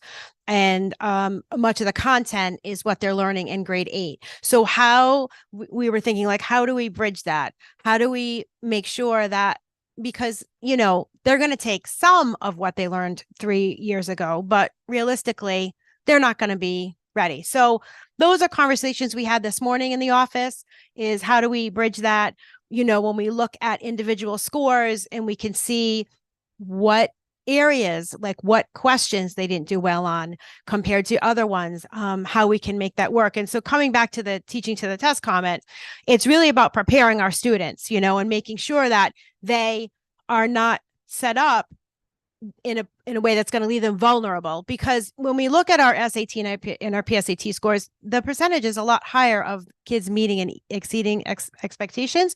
So when we, like Mike said, when we saw the NGSA, we were like, what the heck, like 34%. Yes, they grew 3% from last year, but we know that there is something missing. And So I that's want to, exactly I want what to quote happened. verbatim from 2 of the students. Brah, I never saw that stuff before. That's a reality. I'm not, some of that stuff, do you know what I mean? Yeah. Yeah. Yep. But don't dumb down curriculum for the teaching to a test. I know. Right. So there are the interim assessments, which have questions that are very similar to what's on the test. And so that's what we are talking with the science department about implementing that into the classroom in the day-to-day routine. I have a question. Sure, Colleen. Are we looking at students who are coming in that weren't here for 8th grade and they had been in a different district? Sorry. You want me to start over? That they were not here for 8th grade, as a result, didn't get the education from us and may have been. That is a terrific point. So that came up in all 3 of our department meetings last week. And now Ozzy, Jen, and I are going to dig into that data and look at our CTE students and how they performed both on the PSAT, SAT, and NGSA. That's a great question. And that's something you guys can dig into, right? To Mhm. see, Absolutely. because so say we started these programs, however, we had 3 or 4, the only kids that took our test were kids who had been in Situate all their, right? Like for the Exactly. most part, that's a great point. Yep. Thank you. Principal of teaching and learning and a curriculum director. Absolutely. Here. All right, I know it's getting late, so I'll go through these bullets quickly. We've talked through most of these. These are some factors and some next steps. So we have a documented plan. Each department is going to be, we have a schedule of Khan Academy practice, practice PSAT and SAT tests that they're giving. We're doing the NGSA interim assessments. We started to brainstorm today about potentially doing an NGSA boot camp. So maybe like an in-school field trip for the 11th graders, getting some pizza for them, and having maybe 3 days before the test and having a boot camp style, like let's prep for the test, because we did the incentive stuff. Now let's do the teaching and learning and instructional pieces as well. After school support funded through ESSER, SAT prep funded through ESSER. So the blocks, what I need, they're using Khan Academy in there to do those practice. The ELA and math labs, they're using Khan Academy as well to practice. We're also worked with the social studies department because there's social studies standards on the SAT. So now social studies are going to be having a schedule as well of some practice time within their class. Okay, next topic, real quick. So I serve as the president of the Rhode Island Principals Association. And through that position, I was asked through the commissioner to serve on a new task force. It's the ride attendance task force. We had one meeting, and actually one of our Situate students, she serves on the student board for RIDE, Nettie. She's a sophomore. She's been asked to be on this committee as well. So we're taking a hard look at our chronic absenteeism. We've already reduced it at the high school 12% from last year. When I took over 8-9 years ago, it was in the high 20s. We worked hard on this right before COVID. We got down to 9% chronic absenteeism, which is really, I know it's still 9%, but it was really great. We were higher than most districts. Since the pandemic, it's risen up to about 18%, and we've been working hard. Lori has been working with the building principals, and we've had in-person meetings with all of the students who have been flagged with chronic absenteeism. We're working with Power School to send text messages and notifications to parents, school counselors, social workers, school psychologists to get to the crux of How are the meetings going with the parents, and what is their response to the attendance issues with the Yeah. children? That's a great question. So I think nationwide and statewide, what Commissioner Infante Green reported out is that based on their data and conversations with parents, they don't, across the board in Rhode Island, and I think some in Situate as well, parents don't think that missing 2 days a month, which is chronically absent, is a big deal. And the biggest factor when surveying parents is vacation time. And I think, in my 2 cents, the pandemic and everything else, and I think parents are, I'm going on vacation. I did have a couple parents who we had they've been out for X amount of time. They had the flu, they had this, and by the way, we're going on vacation next month. So I think it's we all just need to, as a district, have a common voice, and it's almost like a campaign saying how important it is to be in the classroom and to be in front of kids, be in front of Do teachers. we impress upon parents how important it is that, or how the impact it has on a student to miss a day of curriculum or 2 days of Yes. curriculum, how much it's going to take for that child to catch up? Yeah. Do they get it? I mean, Yeah, we do it with the students. We've kind of restarted the campaign at the high school this year. I've been doing it in announcements in the newsletter. We've had a couple of assemblies with kids to talk about it. I think that we're going to be in good shape. I think that they are going to get it. I think we're far enough from the pandemic where they're going to realize this, and there's going to be some incentives and I think money for districts through the governor and through RIDE for things like incentives. So I know the Rhode Island Foundation with David Cicilline is going to be potentially donating some money, and we potentially could, scoop up some of that to raffle off iPads. And we just had 100 students who are going to be named in the Boston Globe as having perfect attendance this year. So there's thankfully this year a lot of governor and commissioner support for that as well. Just want to say, as we all know, that school avoidance is often a symptom. And you have your MTSS is kicking into gear, and that will be a way to address some of the school avoidance issues. Absolutely. That's a great point that you made. I wanted to just talk about that briefly. In our MTSS meetings, when we look at all the contributing factors and what puts kids on the radar, when we meet with those students and those families, we don't just talk about academics. We talk about, we're here to support them, and there may be needs that we can't see. So the conversations with families are really important, but that, we're like a family here and we're here to support them. So we want to impress upon families and students that this is a community and we're here to support each other. So that's really important.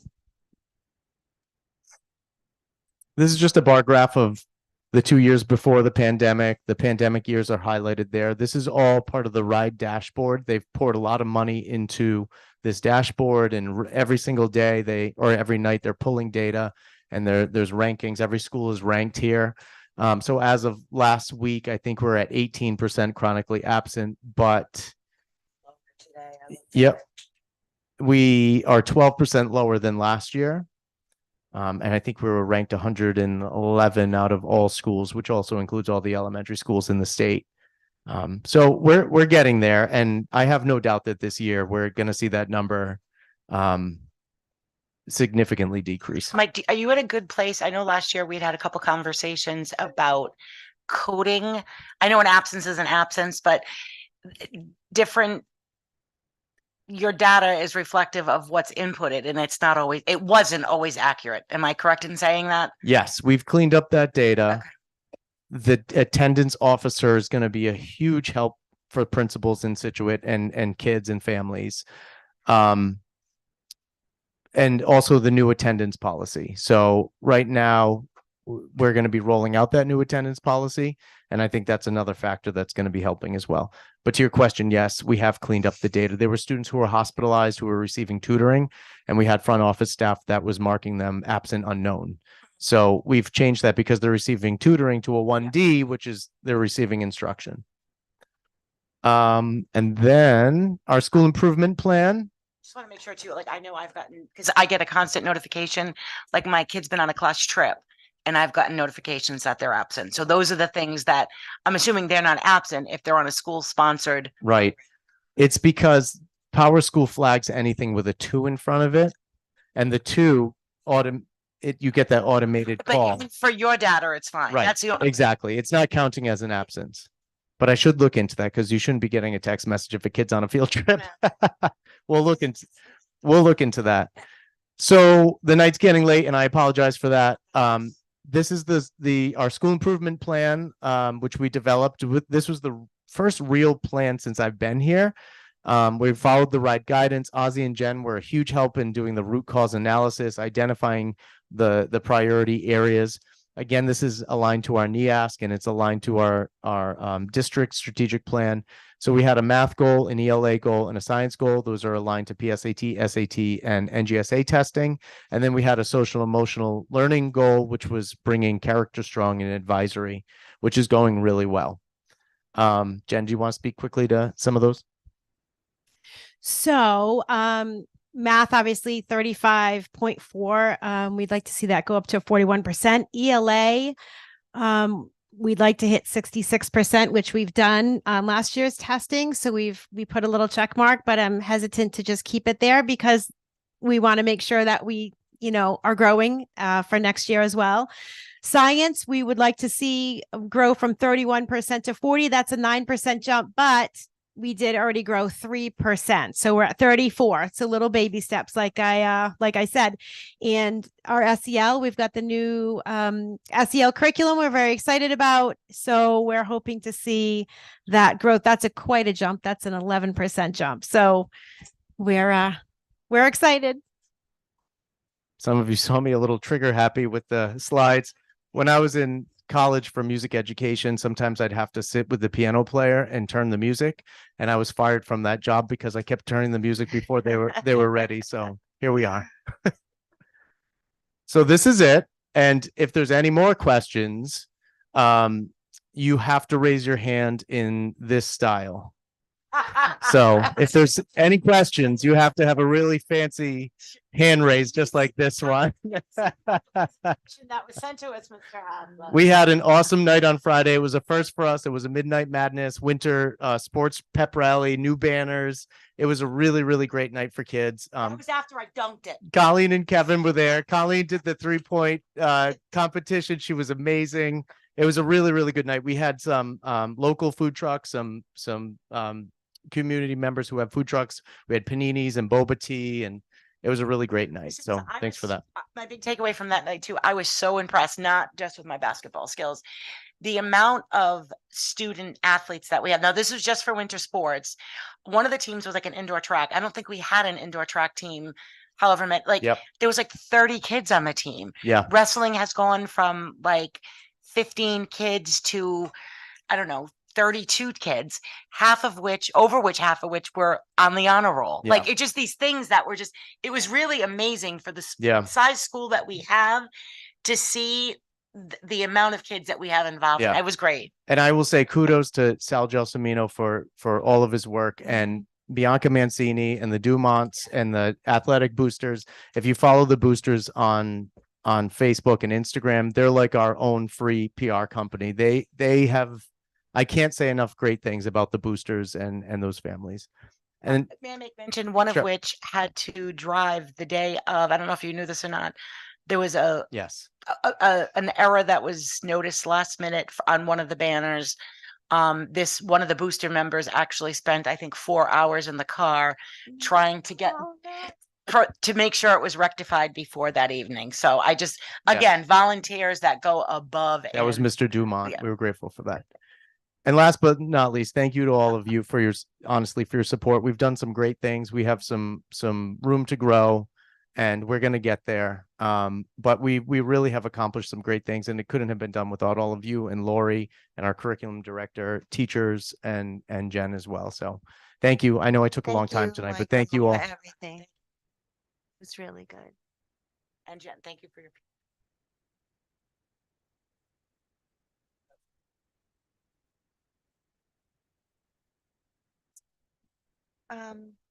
Next on the agenda is the superintendent's report. Good evening. Tonight I'd like to update the committee and the community on a new requirement from RIDE regarding our preschool programs. We will be required, as will all LEAs be required to participate in the certification program through Bright Stars. It's a quality improvement program for all early learning. And by 2025, all LEAs in the state will have to apply for a Bright Stars rating and go through an accreditation process. That rating system is 1 to 5 stars. In order to, it's very difficult to get 5 stars, but you're not required to try to reach 5 stars. The approval process is complicated. It will require funding to complete both around professional development requirements for the staff, including paraprofessionals, as well as some potential facilities adjustments. As we begin to learn more information about the approval process, I will continue to keep the committee updated throughout it. Our stage 1 application for the building committee has been approved by RIDE and we'll be submitting a stage 2 application in February. Kyle and I will be meeting with building leaders to ensure that their voices are heard as part of that work. When the stage 2 application is complete and prior to its submission to RIDE, I will present that stage 2 application to this committee for review and approval. We'll be working with Power School and building leaders to establish an online registration process prior to the start of next school year. This will allow our families to register their children from the comfort of their own home. It will allow us to standardize our data in the student information system. Colleen, you asked about the attendance data and whether it was being entered accurately. The same issue arises under registration data and the data we collect, because currently the system is done at each individual building. Sometimes the data that's collected is different from building to building. So when we transition to an online registration system, that will standardize all of that information in our SIS. Our school lunch program for free and reduced will be switching to a program called Mosaic. It's an updated version of NutriKids, and it's much more automated. It will allow parents the ability to process the lunch application online and allows our staff to process the applications immediately. So Have we ever been able to do that before? no, Yeah. no. So this new Mosaic program is quite a step forward. So it'll be better for parents and kids. These two technology changes are designed to support families and make things easier for them around registration and school lunch. I'd like to highlight the good work of the high school MTSS team. I was able to join a few of their meetings this past week and participate in the conversations around supports for students.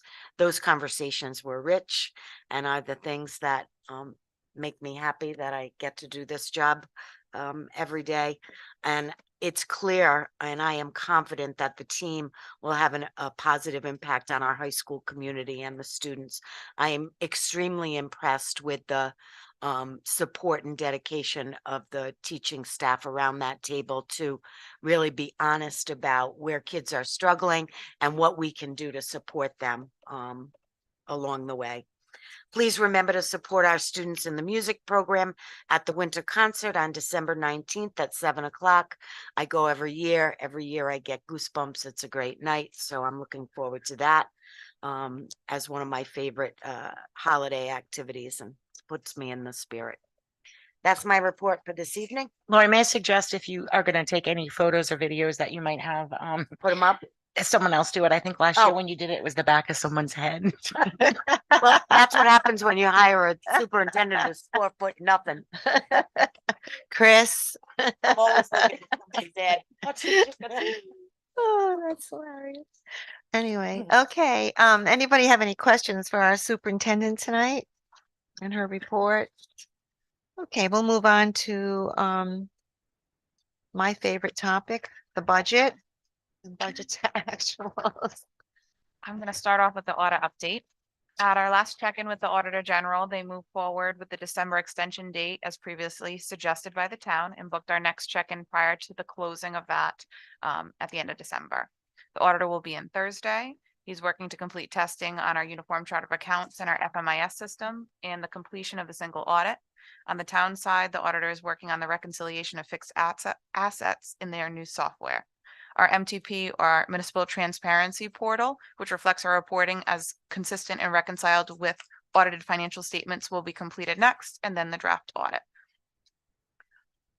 As far as the budget to actual, I do have some areas I'd like to talk about. There are a lot of similarities from last month. I think it was only 3 weeks of difference, but I do want to touch on a few items. Starting in revenue, I just want to talk about Medicaid a little bit.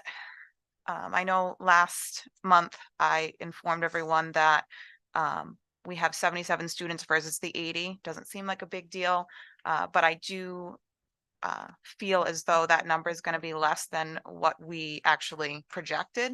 And that's based on several items. So I just wanted to kind of give you some nuggets on that. First of all, I'm working with Northwest as far as them doing an audit of consent forms to see missing parent signatures. So if the parents don't sign, we can't claim them for Medicaid. So I'm having them do an audit of that so we can make sure that as many parents will sign that can. Transportation to the district is reimbursed $5 for each ride to and from school. These services must, however, be indicated on the IEP. So that's another thing they're looking at. Service providers must enter their services directly into the Relay portal. PCA logs, any student that requires adult supervision for various tasks or personal care, these PCA logs contribute to our Medicaid number as well. Nursing services, monthly logs are completed for students with nursing services outlined in their IEP. These are also entered into Relay. And other services, certain evaluations, assistive technology, counseling services, etc. So I just wanted you all to know I'm diving deep. I'm working with Northwest to make sure that all of these things are being documented and we have everything in place to get as close to that Medicaid number as we Who can. does the action? Is CompuClaim still doing the Now it's Medicaid thing? Relay. Okay. And is it Relay because CompuClaim went out of business, or have we just They changed? took them over. That's what I thought. So all the data is there. Right. I think we need to have Relay go back and do a crosswalk on the areas where we were able to capture Medicaid funds and what in those categories are we low in? Right. So everything you're doing is spot on, but the next step is to say, okay, well, 2 years ago, we brought in $150,000 and we brought it in because of therapy or whatever, something is not happening. Right. And I think it's in the billing. And so I would definitely, in addition to what you're doing, ask Relay to go back in and give you a comparison from 2 years ago. The last time it was at 150. Last year it dropped to 109. Mhm. And now it looks like it's going to come in low again. So let's go back and see what happened from when it was 150 to now. And what are those billing codes? It's the codes. Right. We have to get right into the codes and find out what codes are not reaping the same reimbursement that Mhm. we used to have. Maybe it is the different services that we're giving, but I don't think our IEPs are not going down. Then if there's a decrease in services, we should be able to look at a decrease. Yes, then in you can make the service providers, correlation. Exactly, exactly. So we're gonna look at it. Yeah, get it right down to the billing code staff, and that way you'll be able to have a much more accurate reflection on that. Absolutely. Okay. And then if you want to, unless somebody has a question on salaries or benefits, I was gonna move to the next area that's actually changed. And that is in purchased and professional services. The diagnosticians, again, we are monitoring that the consultants closely as this line is projected to go over budget. Northwest is picking up 91,000 to be exact. We have several students in need of these services and are working with the consultants to ensure all time is being dispersed in the most effective, cost-saving way. And most importantly, helpful to the students needing these services. So I'm watching that line very closely.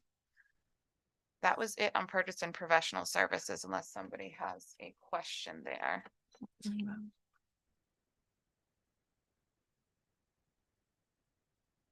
And then I wanted to move to other purchase services and talk about tuitions.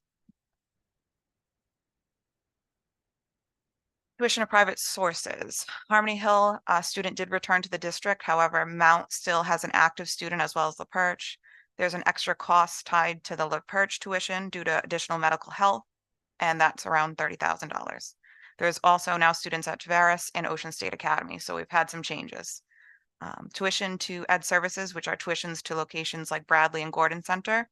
We have an additional student now at Bradley as well. So when you see the change in those numbers, I just wanted to let you know. where That's they're coming from. 100,000. That's over $100,000 just because of the changes in the outplacements. Wow, that's a lot. That's a salary. I feel like I never have good news. It's a I'm sorry. teacher. And then if we could go to, where is?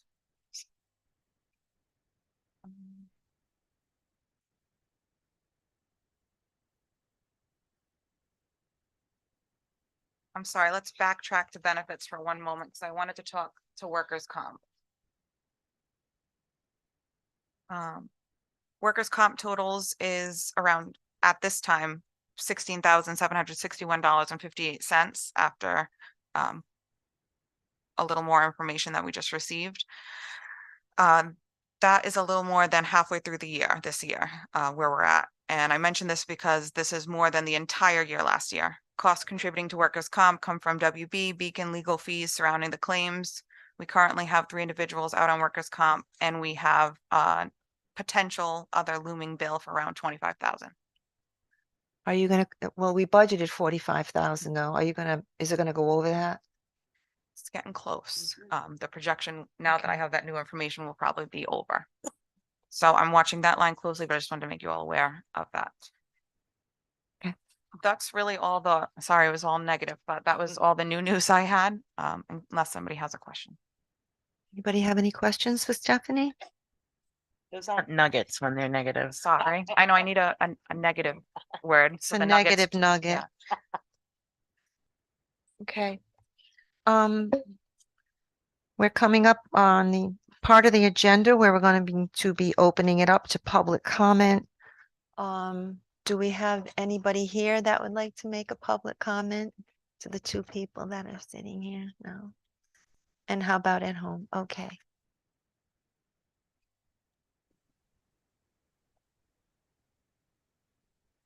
Bianca? Hi, everybody. Yep, Bianca Mancini, 665 Hope Furnace Road. Happy holidays. Thank Um, you. quick question. So I know on the agenda tonight, there's a reading of a fundraising policy. A couple things. First, I was just a little confused, or I guess I had a couple questions, what that policy pertains to, and I guess kind of concerned why, no one from boosters or any of the newly founded PTOs or anything like that were asked for input on this policy. And just a couple questions on to what it relates to. I'm assuming the school isn't going to start their own fundraising. Is this pertaining to the nonprofits that are fundraising on behalf of the school? And if so, would it be smart to get the input of some of the people that are actually doing the fundraising on behalf of the school? Bianca, have you read the policy? I did look through it and I do understand, I did notice obviously the specific spot that says, does not pertain to. But I guess my question is, in what capacity is the school now going to be fundraising? Is the school going to develop a nonprofit status? I guess I'm a little confused as to why a school per se would need a fundraising policy. Well, when we get to that agenda item, you can ask questions. Okay. So is there any plan to have any kind of input at all from any of the nonprofits that serve the school? I didn't quite understand that. Is there any? Well, Go ahead. is there a reason why we don't want to discuss that? You want to go through the policy first, Erica, Yeah. when we get there, and then if she still has questions afterwards? Okay, Bianca, hang tight. We're going to go and explain the policy.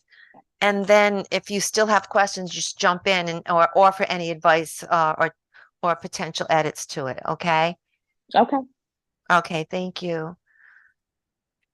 Do we have anyone else that would like to make a public comment? No? Okay, so now we're going on to new business. Do I have a motion to approve the high school AP government trip to Washington DC in March 2025? March 2025? Yep, I make a motion to approve the high school AP government trip to Washington DC for March 2025. Second? My only question is, why are we doing it so far in advance? According to the packet, there's incentive to do it now. There's financial incentives to do it now. You get a great a better bargain. Okay. Do I have a second? Any other discussion on this? All those in favor? Aye. Aye. Do I have a motion to approve the high school DECA Anaheim, California trip in April 24th, 2024 to 5/1/2024? So moved. Second. Any discussion? All those in favor? Aye. Ratification of do I have an approval for the ratification of the official school committee meeting calendar for the year 2024? So moved. Yep, a second, but I have to get discussion. Okay, any discussion? So on this schedule, it just so happens that there are 3 dates that are right after major holidays. One is January 2nd. Another one is July 2nd is not right after holiday, but it is during July 4th holiday weekend. And the other one is September 2nd, which is close to, right after Labor Day. I was just wondering, in the past, we've moved all those 3 dates the following week. And I was wondering if we wanted to entertain moving our regular scheduled school committee meeting 1 week later. Keep in mind that when we do that, our attorney can't attend. Just pointing that out. So instead of having it January 2nd, do we want to have it January 9th? That's what we did this year. Instead of having it July 2nd. I prefer the second, but I'm open. I think I think we can certainly discuss, but I think by the 2nd, the holidays are over. We're back here. I mean, and if it means that our attorney can't attend, I'd rather just go with the 2nd. Okay, what was the other, July 2nd? July Let's take a look 2nd, at second. which is not, which is just during the July 4th week. That's all. So the 4th would be on a Thursday. And you would propose moving it to the 9th? Yeah. I know that we did that last year. I'm not Right. opposed to doing that because I know a lot of people take That that week, July yeah. 4th week off. Yeah. So is everyone in favor of kind of moving that one to the 9th? Okay. I'm gonna make these changes and then I'm gonna amend the approval of this, Yep. okay? Go ahead, Erica. And then the what was other one is September 2nd, which is the September Tuesday right after the 2nd. Labor Day weekend. I was wondering if we wanted to move it to September 9th. So again, when are we back to school? You mean September 3rd, Yeah, it's the 3rd on here. That's what's Which- on the sheet. which is the day after. Oh, it's a Tuesday after Labor Day. Yeah, I think we're back to school before Labor Day and the kids are back to school on that day. I don't see a need to, I mean, I mean, I'm we fine. could always saying- move it again and change the calendar, but let's try to keep it for that, because it's not like a holiday, like I agree everybody's with the back July 4th. with the July 4th one. I'm and just then we saying can- because these are the 3 that we had changed before. this year. Yeah. Yeah. We had done this in the past. This is what Mm. we've normally done. Mhm. So I just wanted to highlight that. Yeah, and I appreciate you as reminding us that John actually has another community that on that other Tuesday, so if we move it, it's a conflict for him. Why don't I'd like to make a recommendation that we keep all of the dates except moving the July date to July 9th. And then if we get closer to these dates and we find that it could be problematic, then we can make an adjustment at that time. Is everyone okay with that? Yeah, I just feel as though if the kids are, I mean, Erica, You know, I'm okay. you okay with that? So I'd like to have an amended motion to approve the official school committee meeting calendar by making an adjustment to the July meeting, moving it from July 2nd to July 9th. so moved. Second. All those in favor? Aye. Okay. Do I don't know whether or not we need a vote on the budget timeline, but let's have a discussion on the FY25 budget timelines. This is very different this year because our fiscal year has changed. That's right. I'm like, whoa, we're late, but No, no, oh my no. God, that's beautiful though. We It's a were starting beautiful with thing. things. Yeah, Yes. and I had to remind everybody gosh. that we really need to build this calendar around when we are going to get the best information from the state on state education Yeah. aid, because this year, again, it was, Yep.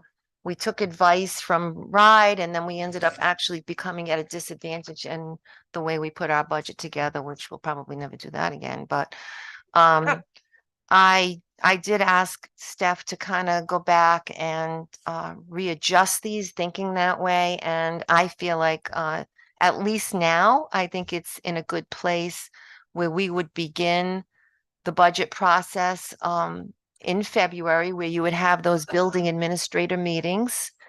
In March, that's when they would stop pulling it all together and creating the budget.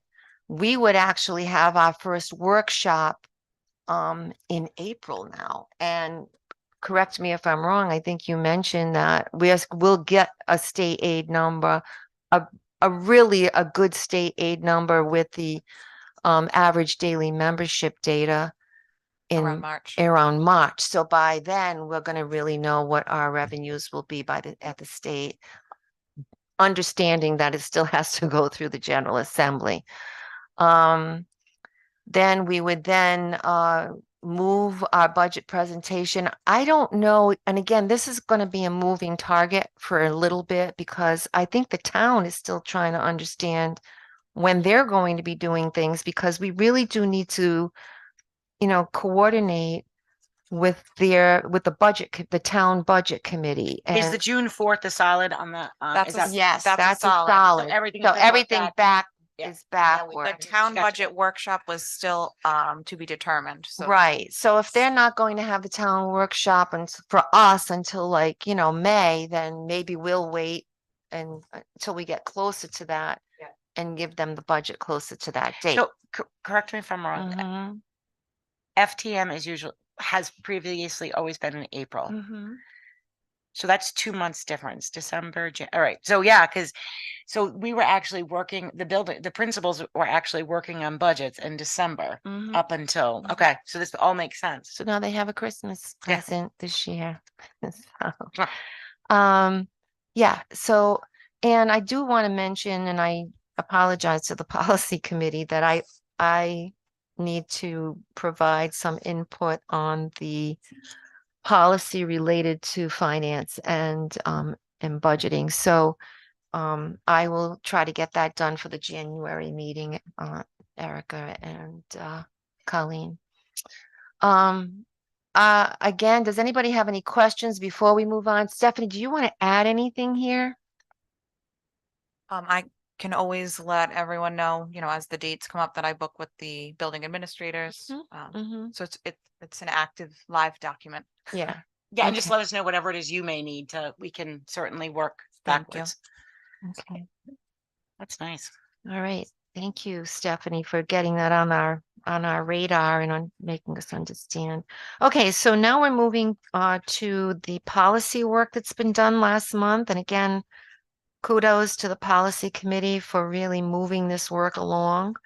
Do I have a vote to eliminate the policy number 9060 for sexual harassment? I'll make Do a I have motion. I'm sorry, a motion? I'll make a motion to eliminate policy 9060 sexual harassment and to eliminate policy 9070 discrimination based on sexual orientation. And do I have a second before we move into discussion? Second. And I just want to make sure people understand that 9060 and 9070 are asked to be eliminated because a new policy 9065 has been created to encompass both of those policies. Okay. Do I have any questions regarding on the elimination of policy number 9060 and 9070? All right, let me ask a very, very silly question maybe. So 9065 is the first reading for our anti-discrimination or harass. So that's 960 and 70 are included in 9065. Correct. Should we just kind of maybe more technical? So I don't know that we should eliminate those. So if we only have a first reading of a policy, the policy isn't enacted. So do we have to wait until after the second reading of this in order to get rid of 60 and 70? It's more It's an just interesting technical question. Yeah, it is. Yeah, even though, I know, even though the other ones are completely I get it. outdated. So do we just keep it and and not pretend I up didn't ask to- that question? I know, but we don't have, theoretically, we don't have a policy So I until a think- second reading. So do we just table those? So why don't we do I have a motion to table That's a good question. the elimination of 9060 and 9070 until the second reading Yep. of policy number 9065? This is the second time we've tried to eliminate this policy. know. Last time there was a typo. No, are you okay? Do you understand that though? Are Oh, you I do. okay? No, it's a All good right. question. So I Do I have a motion? make a motion to table Yeah. until such time as the other policy is fully enacted. Next month. Mhm. Yes, next month. Do I have a second? Yeah, second that. All those in favor? Aye. Okay, Sorry. do I have a motion to approve the first reading policy number 7085 fundraising? Yeah, I'll make that motion to approve the first reading of 7085 fundraising policy. And do I have a second before our discussion? So, yeah, I'll second, but I want definitely discussion. So, I think, Bianca had asked the question. So Mhm, I'm looking to see her hand raised. mhm. that was, and I'm reading, I pulled it again, I read it again. So just to be clear, this policy does, and I'm reading it right here. This policy does not cover non-Situate School Department sponsored fundraising that may be conducted, for example, by a booster club or a PTA or PTO. Correct, because So- they are not That's, I just wanted to clarify. Give me because some examples of the type of fundraising that would fall into that kind of a category. Which one? So like The the non-PTO, non-booster, walkathons, the whole school is doing the walkathon and they're collecting money So to give to a charitable organization. if a organization is taking a trip to Anaheim, California or Washington DC, which we just approved, they Yep. may sell, Cupcakes. or Okay. plants or something. does that answer the question So in that yeah, Bianca I- posed? And I does she think- have any other questions I do, regarding that? yep, I just wanted to I clarify do. as before.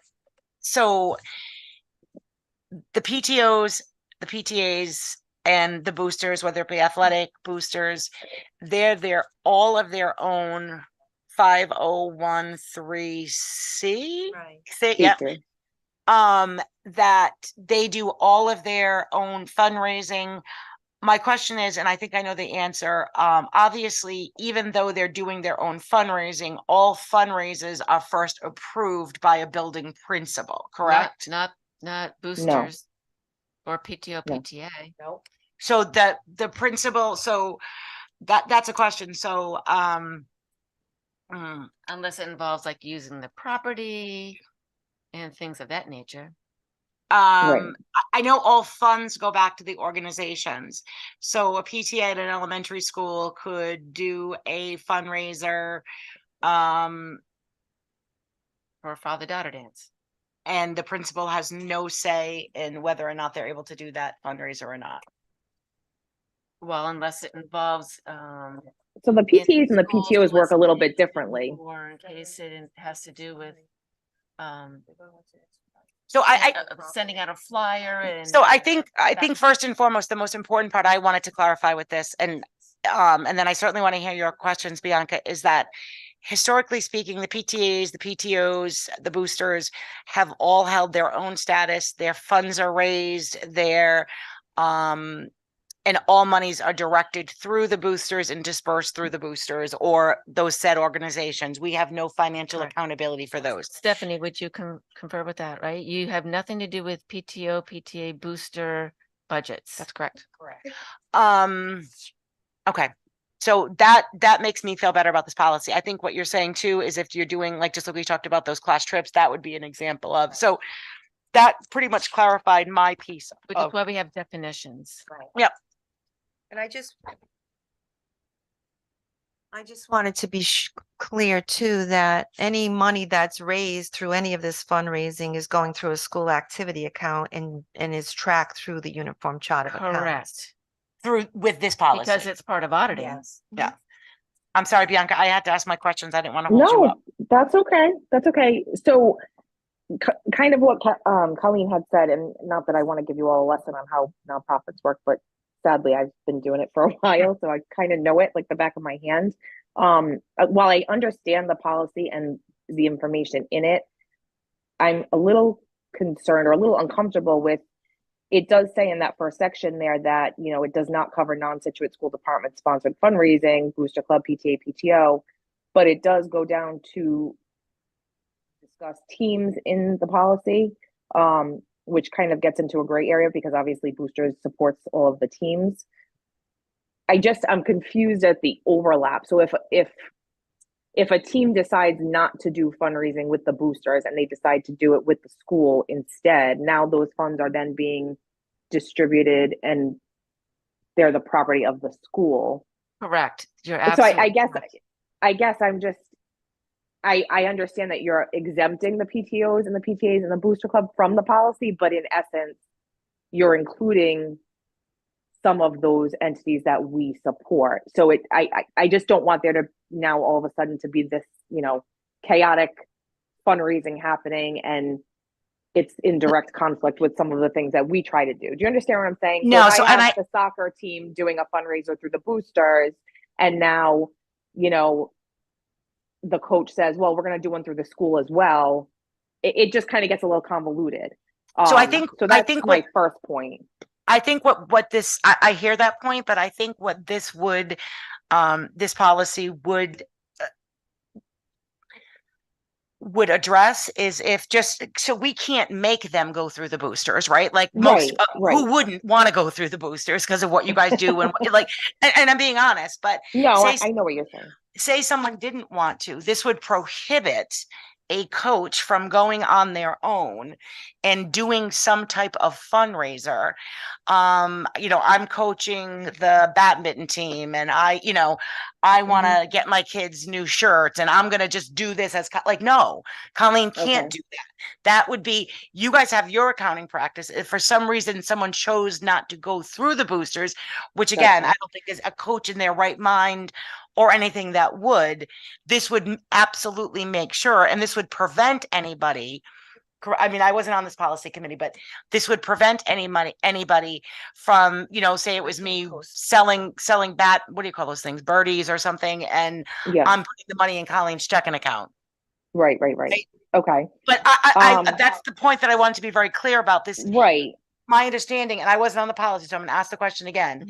This policy was not drafted to in any way infringe upon the fundraising activities of the PTOs, PTAs, boosters, because quite frankly, I think everyone at this table knows that what those entities do to provide for our schools in so many different fashions. Correct. And this, because the PTO boosters, PTAs are not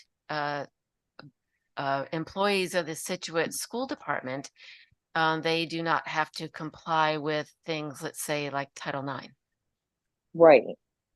So that was another question, I guess. So we kind of skirt around that, obviously. And that was, I guess, another one of my concerns was, are we now going, is this policy kind of stepping in and saying, okay, now you have to be held to that? But obviously we're an independent nonprofit and that doesn't apply to us in that sense. So that's fine. I just another scenario, just so I can be clear, and it doesn't really affect me, but I'm just thinking, I know the middle school has now developed a PTO, and they're kind of going to move forward with that.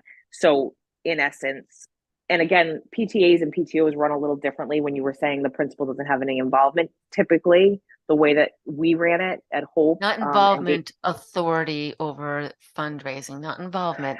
Principals absolutely have involvement. So and maybe this was just an unwritten rule in the relationship that I held with Dana, but typically anything we did was approved or discussed with the principal at that level. So, and again, our bylaws were written that way. That's professional courtesy. And my experience at Clayville was the same many moons ago, like nothing. And I'm going to put Mr. Hassel on the spot again. And Bianca, you're here too, but like most of the fundraising that how involved are you? Again, I get it. You're not taking any money. You're not doing anything. Are you at all involved if any boosters are doing any type of fundraising whatsoever? Is there anything in place? I know our present folks that we have would never do an inappropriate fundraiser. Right. But policy. Well, you'd be surprised. Yeah, it's only. Listen, if Kevin Barry made it through without doing an inappropriate one, you can tell him I said that. It's only, as some of the school committee members and Bianca reiterated, if it directly impacts the school, meaning if we're using the facilities. I see on Instagram sometimes that the girls soccer team come to the Old Theater Diner. Gotcha. And that's never approved by me. That's never a conversation. I might just happen to see it on Instagram. So it's really only if it impacts the facilities or the school directly. Perfect. I actually, Bianca, found this policy to be a little helpful to me because I know when I first came here, for a couple of years, my phone started ringing about banners and Manning Field and get them down and who are you? And so in working with the policy subcommittee around this policy, it became very clear to me, that's a booster fundraiser. It is not a district or a high school fundraiser. So I now have an answer for those people who and want that's me fine. and I just not that I want to stop anybody from doing any kind of fundraising. I think how I feel. The more money we can raise, the better. I just want to make sure that it doesn't get even more convoluted than it already is, because we do already, I mean, we have a strict policy in place on our end as to, the coaches have to submit forms giving us information on what the fundraiser is for, what it's going to cost, what it's going to entail. We approve it. We kind of keep a tight rope on it just because we don't want everybody to go off the rails, and that has happened a little bit. Some of the coaches just jump in and now we have 4 fundraisers running at the same place for 4 different teams. So I just didn't want to I wanted to make sure that this is just something that's completely separate. It's, we're not going to all of a sudden have confusion where, okay, should we be going through the school? Should we be going through boosters? How should we do this? So those were just a couple questions I had. I understand the reasoning behind it. I think it's a good idea. But again, I just wanted to make sure that, we kind of talk through it a little bit just from our end. So Bianca, you brought up a good point. Some coaches are Situate School Department employees and some are not, correct? Right. Yes. So those 2 fundraisers would be different, right? So if a coach is not a Situate School Department employee, that they don't have to follow this policy. But if you have a Situate School employee running a fundraiser, they have to follow this policy. So that's unless why it's one a of the boosters- reasons. Yeah, no. So I just want to ask for clarification because that just convoluted Right. everything for me. Yeah. So I want to use. They still have to follow. No, if If they're we there, if appoint it's a them as the booster, coach. no, if they're doing the fundraising, no matter who the coach is, it could be a team parent, it could be, so. Right. And again, first of all, their position as a coach has nothing to do, that's not part of a CBA, that's not part of it's a stipend position. So if it doesn't make it, in my opinion, it doesn't make a difference who the coach is. If the team, because now we're treating these teams differently based on who Right. they're, if the fundraising is going through, and whether it be Boost is the same thing for the Music Association, because I think obviously all those people are teachers of the school. It's still going through their booster club. It's not them doing the fundraiser. It's most times it's not the coaches that do it. It's the parents, it's the this, And but the it's kids. Maybe regardless of Right. whether the Employment. coach is employed by the school department or not, music, athletics, it would be going through that The booster. that said booster. Yeah. And they would not be held to this accountable. If there was anybody that wanted to do, whether they were a teacher or anyone that wanted to do a fundraiser school wide, that was not through one of the boosters, then they would have to go to Mike Hassel or like if you're doing a big trip and you're a Dana, teacher doing yeah. a big trip. yes. Okay. So coaches can help get information out, but the coaches that are employees are probably not actually doing the fundraiser. It's probably the booster club that's actually doing the fundraiser. And speaking from Well- your perspective, Bianca, like that's all the monies are going back to, and I know you can only speak to, So- athletics. Yeah, so here's the thing. And one of the goals that we had this year, well, last year, but this year it's really come to fruition, is we've really worked on getting team parents and team liaisons to step in Yep. and kind of be the go-between between the coach and the booster Yep. club. So a lot of our team parents are the ones that are setting up the fundraisers, collecting the money, turning it over to Yes. boosters. They're doing that.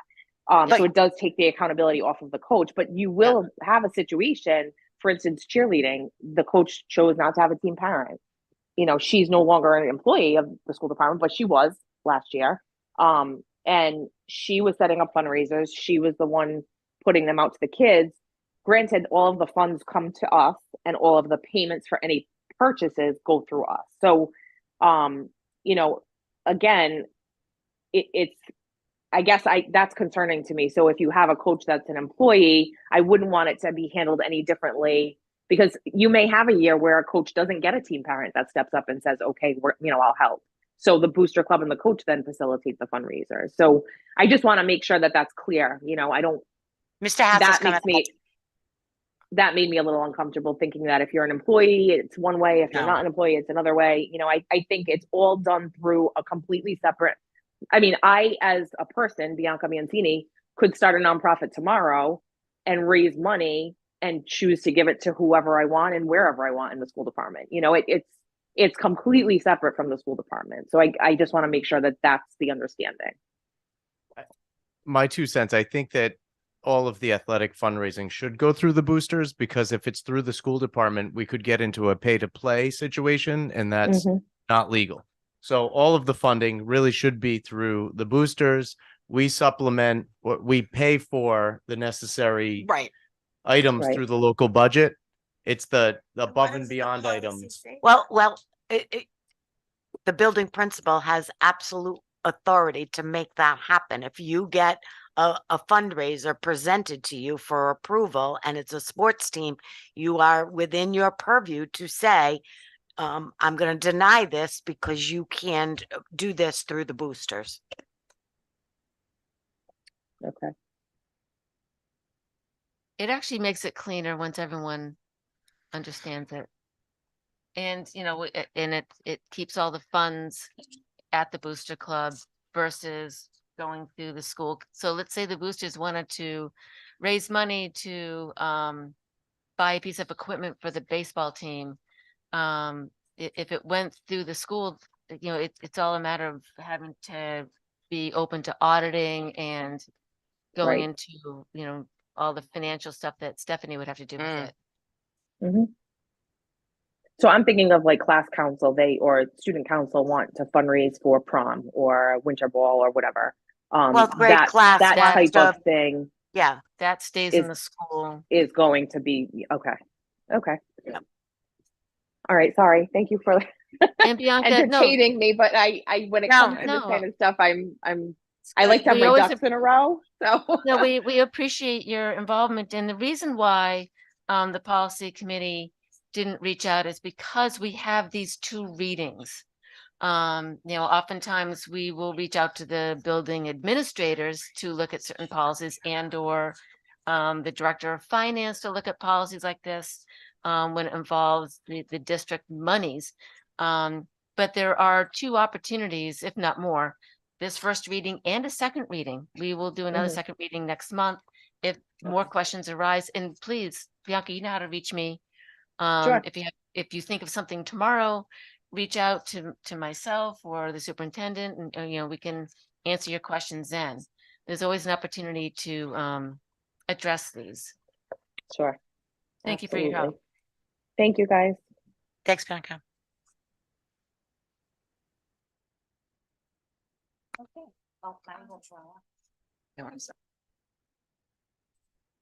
Okay. So do I have, You have a do motion. I and have, a I second do on the have a table. motion. That's what I'm saying. Yeah. All those in favor of approving the first reading of policy number 7085 fundraising, say aye. Aye. Right, so I'll make a motion to approve the first reading of policy 9065, anti-discrimination or harassment and grievance. Do I have a second? I'll second that because I took. Any discussion? No, hearing none. All those in favor? Aye. Okay, do I And have, and just to make sure that when Patty listens to this, to put back on, the two next, eliminations? next Yeah. will be the second read of 9. I'm going to review all this with Patty. I got And it. then to read. Okay, thank you. Yeah. Okay, do I have approval for the second reading of 8185 suicide prevention? I'll make a motion to approve the second reading of policy 8185 suicide prevention. Second. All those in favor? And I Any just wanna- discussion? I just want to remind people again, this is the state. Oh, no, I'm sorry. That's bullying. Oh, no. No discussion. Okay. All those in favor? Aye. And then I'll make a motion to approve the second reading of policy 9210, school response to teen. Thank you. 8210, school response to teen dating, violence and sexual violence. Second. Any discussion? Hearing none. All those in favor? Aye. Anybody opposed? Okay. Discussion action vote for the North Situate fire alarm system update. So I actually, you probably saw that the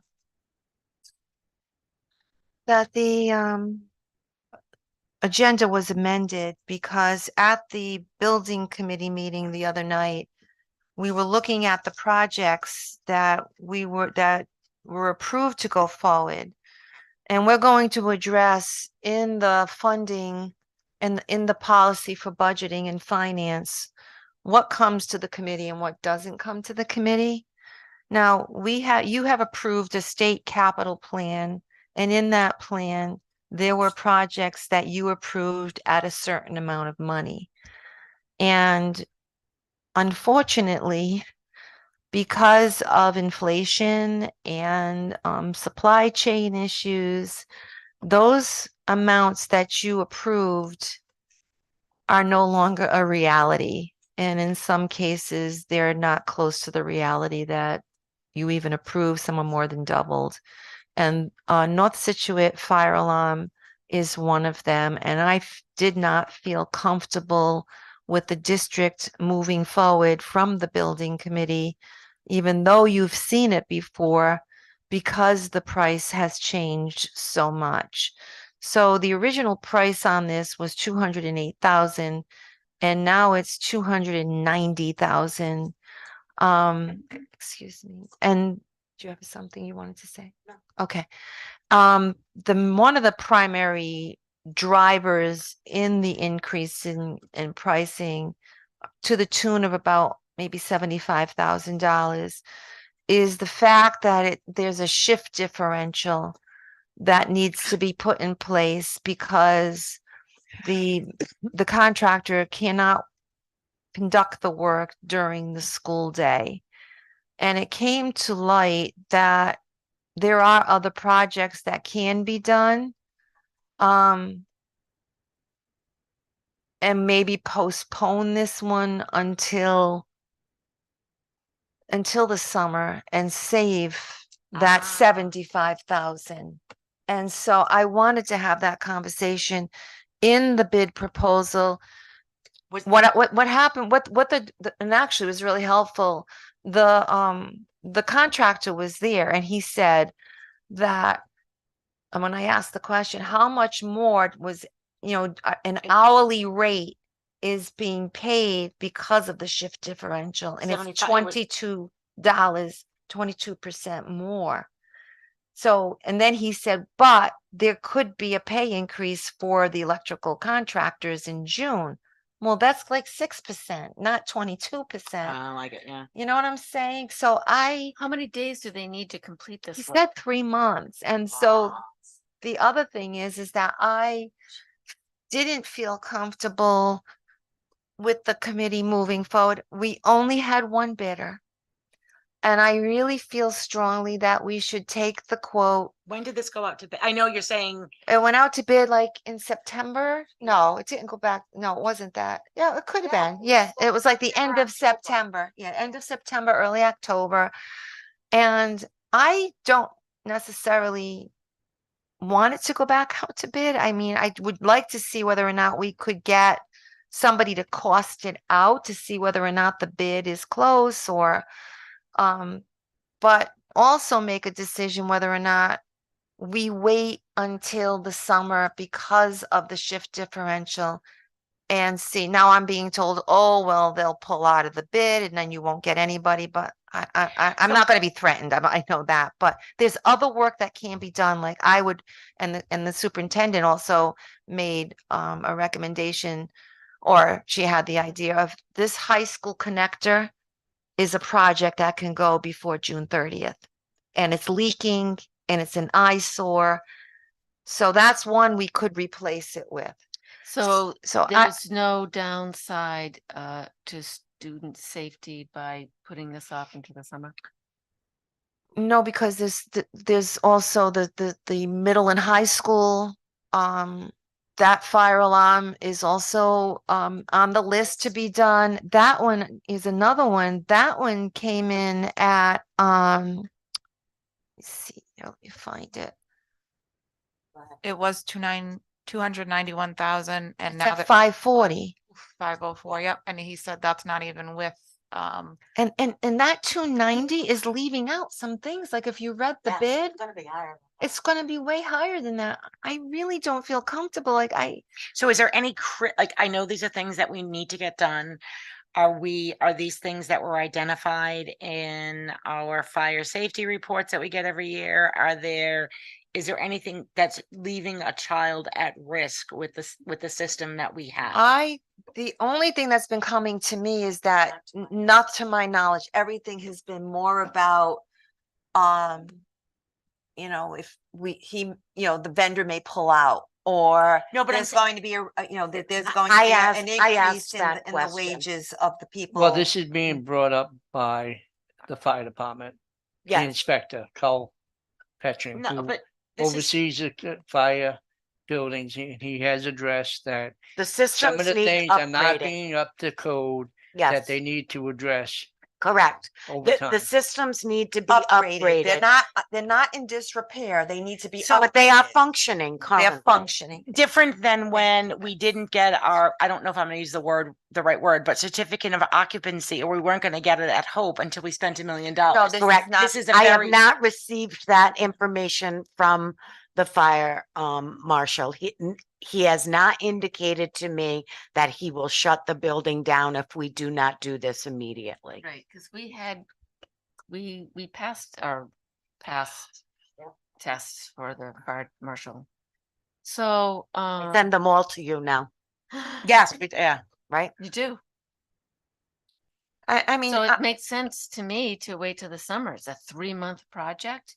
And what one went from 290 to 540, and that wasn't everything? That was another. That's a building? different one. That's the high school, right? High school I, one? I think it might be the same. Is it the same one vendor that bid, or did we get multiple bids on that one?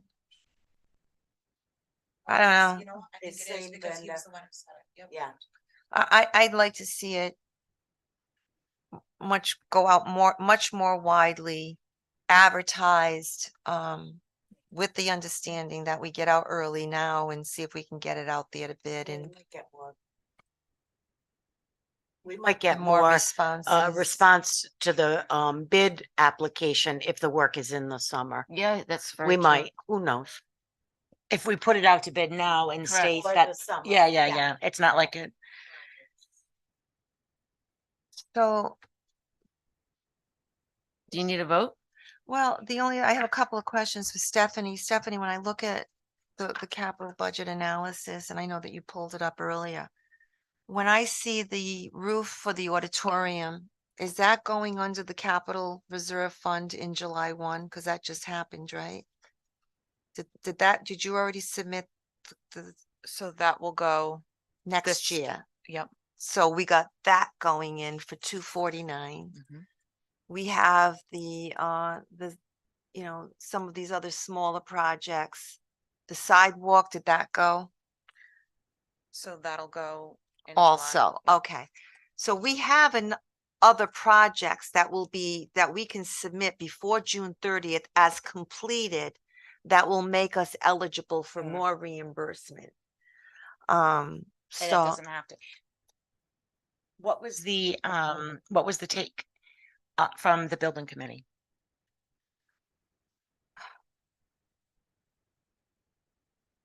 I think the take was, this is the environment we're in, and I don't know, I could not stop thinking about it, and I felt strongly the next day that we needed to bring it to the full committee. So when I was looking at that, I mean, we can pull it back up here and put it back So it on for looks- January. it looks like at some point, something, I know you These said, other things that are not on there. but this price includes scope and work as shown in the drawings at North Central upgrade pages, blah, blah, blah, were applicable dated 5/3/23. Mhm. So that must have been their initial that was coming in at the 208. So that, right, because then it says, and then adding on to that is then adding on, so this is saying, The shift differential. right, so I'm assuming that if that was being in May, they were planning on doing the work in the summer. Yeah, Is that, so it would make sense to me to kick it back to a summer if we could. Honestly, those questions were all asked, and he stated the longer you wait. Who's he? The guy that, this The company? vendor. the Yeah, owner. well, Yeah, he's a resident. He went to the school he's- here. He was very upfront and honest. says this is personal. I graduated from here. I still have family that live here, and I appreciate that. And you asked us, we've talked about it with the superintendent. Whenever we can, we want course. to award a bid to a local resident. We have so few funds one of the things to answer your question is that what was also, because I want to be sure that I put everything on the table so you can make an informed decision, is that there's other things driving it. We may be able to save on the shift differential, which is 70-something thousand, but you may pay for a higher hourly rate because there's going to be a pay increase for these workers, which is usually around 3-4%, 5%, I don't know. And then you're going to have, potentially an inflation factor for materials. So I don't know. I mean, they were saying to move forward with it. He was saying to move forward with it. For this one that's now jumped to 290, not the one that's jumped to 540. Yeah, it's just specific. to It's this just for North Situate Elementary. So The only thing I would be looking at is with the interruption of the school, if it's done at night, no matter what, it's interruption to the students versus a summer project. The amount of work that they're doing, removing ceilings, painting, How much Whether can the- they we- do to we- get ready? much- every day, they're every gonna day break it for down, them? start it again. They have to put That's it away, correct. get it safe for the students to be in school, that's and then set up again the next night. So you're losing a lot of time in breakdown and setup versus in That's the a summer, great there's no point. students. That's so true.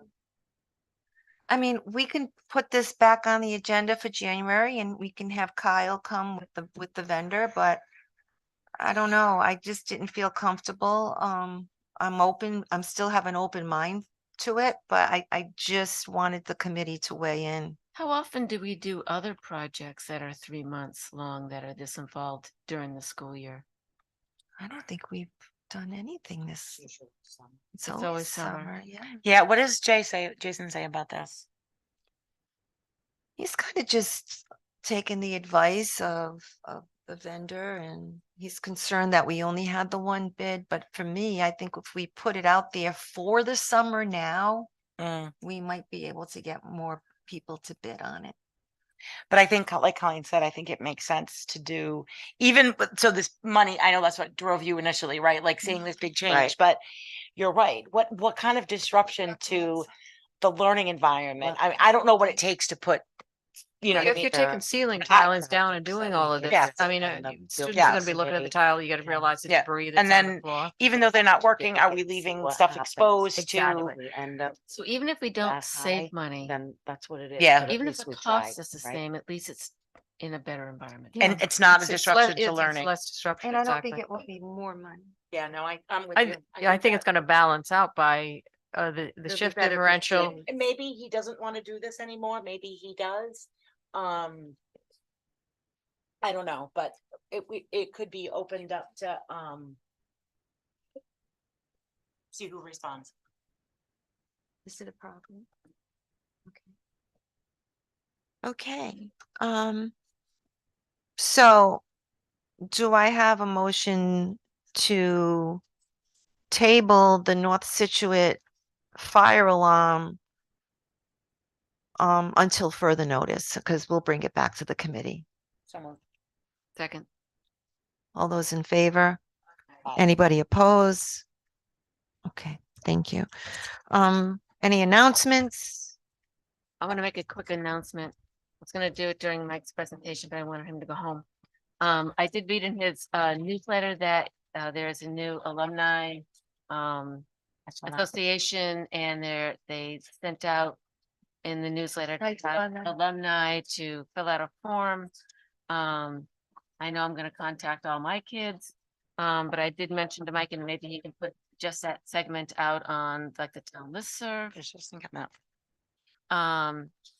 And just start getting this word out, especially if kids are coming home for Christmas, not just from college, but just to visit family. But I really hope this takes off. Talking about your alumni association. Eric, I just mentioned maybe doing a blurb to Peggy Long to go out onto the town, like the town serve, and I think word of mouth, right? Like it'll help Yeah. spread. Oh, I'm sorry, another announcement? Not before I say happy holidays to all. Can you believe it? The next time we're gonna meet Well, year. maybe not. Maybe Let's, not. hopefully we don't, well, I don't know. Around. Just happy holidays. Yeah, Not that I don't want to see you guys. understood. I make a motion to adjourn. So move, second go. Oh, you put- I think we're all in favor. yeah. We all approve. Yeah, we took it as done. We took the vote away from you. We already took a vote. We've Aye. adjourned.